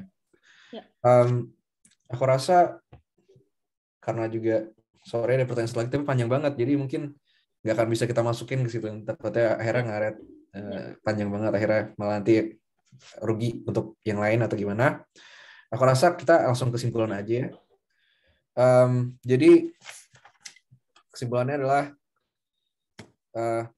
terima kasih banyak untuk para pembicara, Bang Junet, Mas Widya, dan juga Mbak Arum yang telah bersedia untuk menjadi pembicara dan men-share materinya.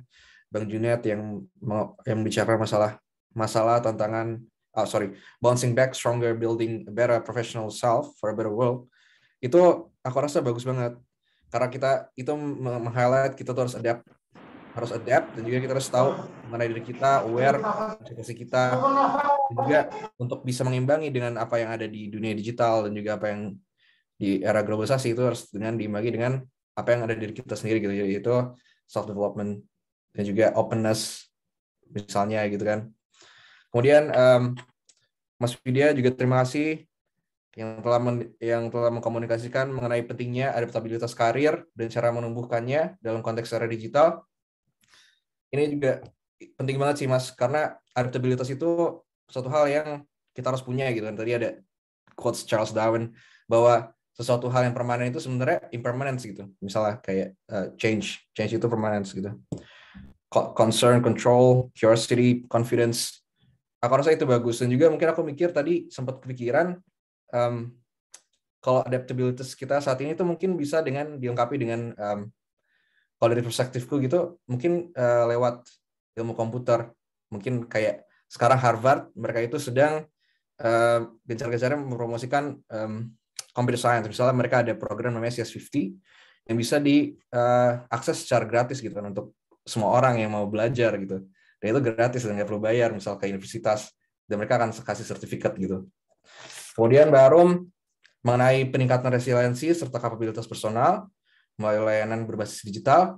Aku rasa juga ini bagus banget karena mungkin revolusi digital saat ini itu menuntut kita gitu ya untuk selalu memiliki adaptabilitas terhadap perubahan melalui psikologis kita, dan juga resiliensi psikologis juga itu dibutuhin banget.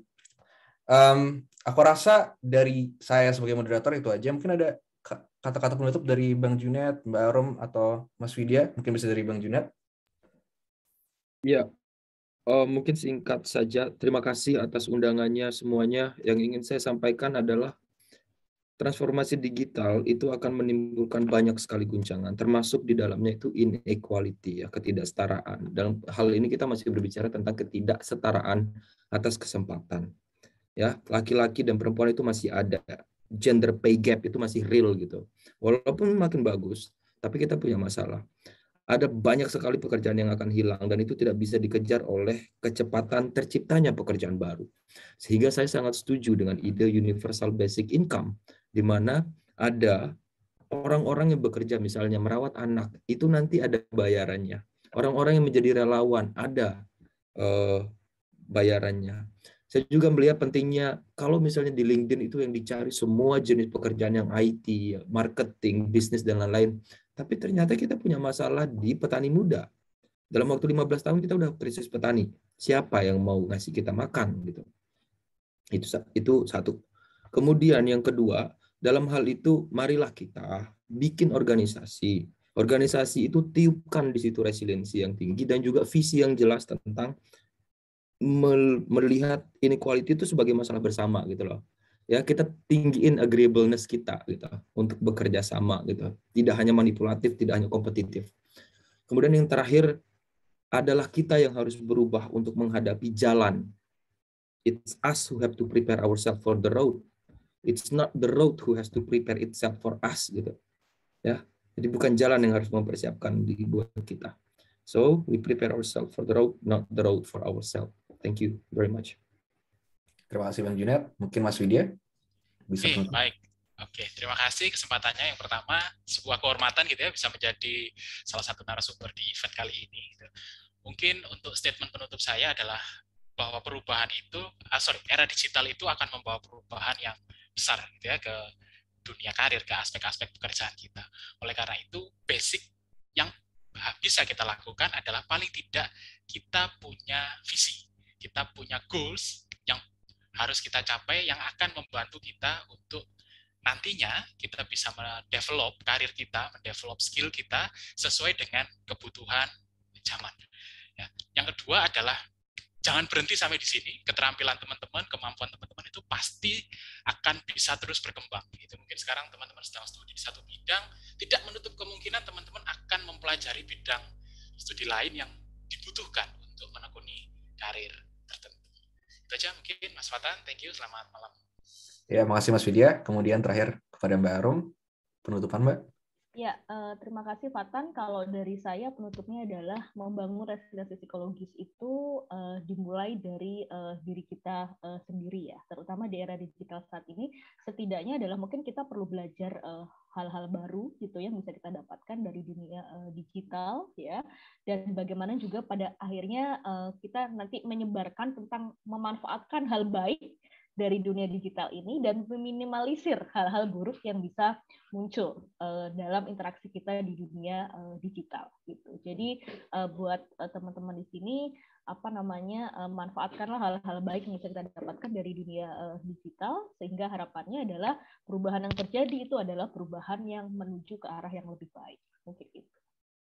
Baik, terima kasih Mbak Arum dan juga pembicara sekalian semuanya. Berhubung juga waktu telah selesai, maka saya akan undur diri. Mohon maaf atas kekurangan saya, mungkin jika ada pertanyaan yang belum terjawab. Saya juga manusia, mungkin banyak salah, dan juga ada yang benar. Tapi saya rasa saya akan mengakhiri di sini.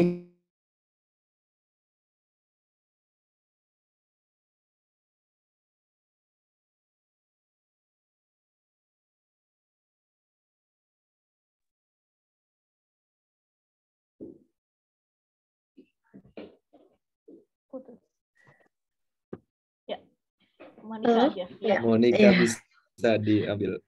Iya, sepertinya Mas Fatan ada gangguan koneksi ya.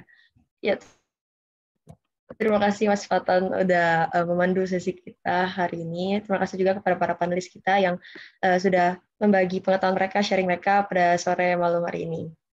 Dan dari sini saya juga ingin mengirimkan link di kolom chat.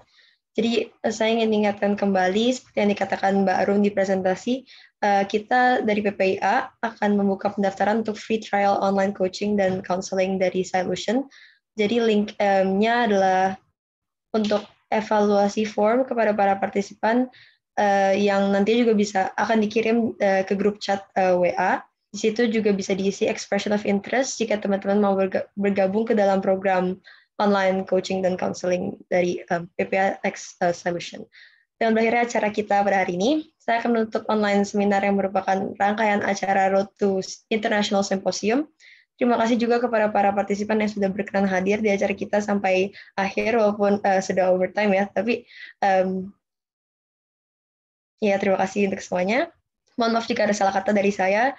Sekian dari saya ucapkan selamat malam dan sehat selalu. Terima kasih.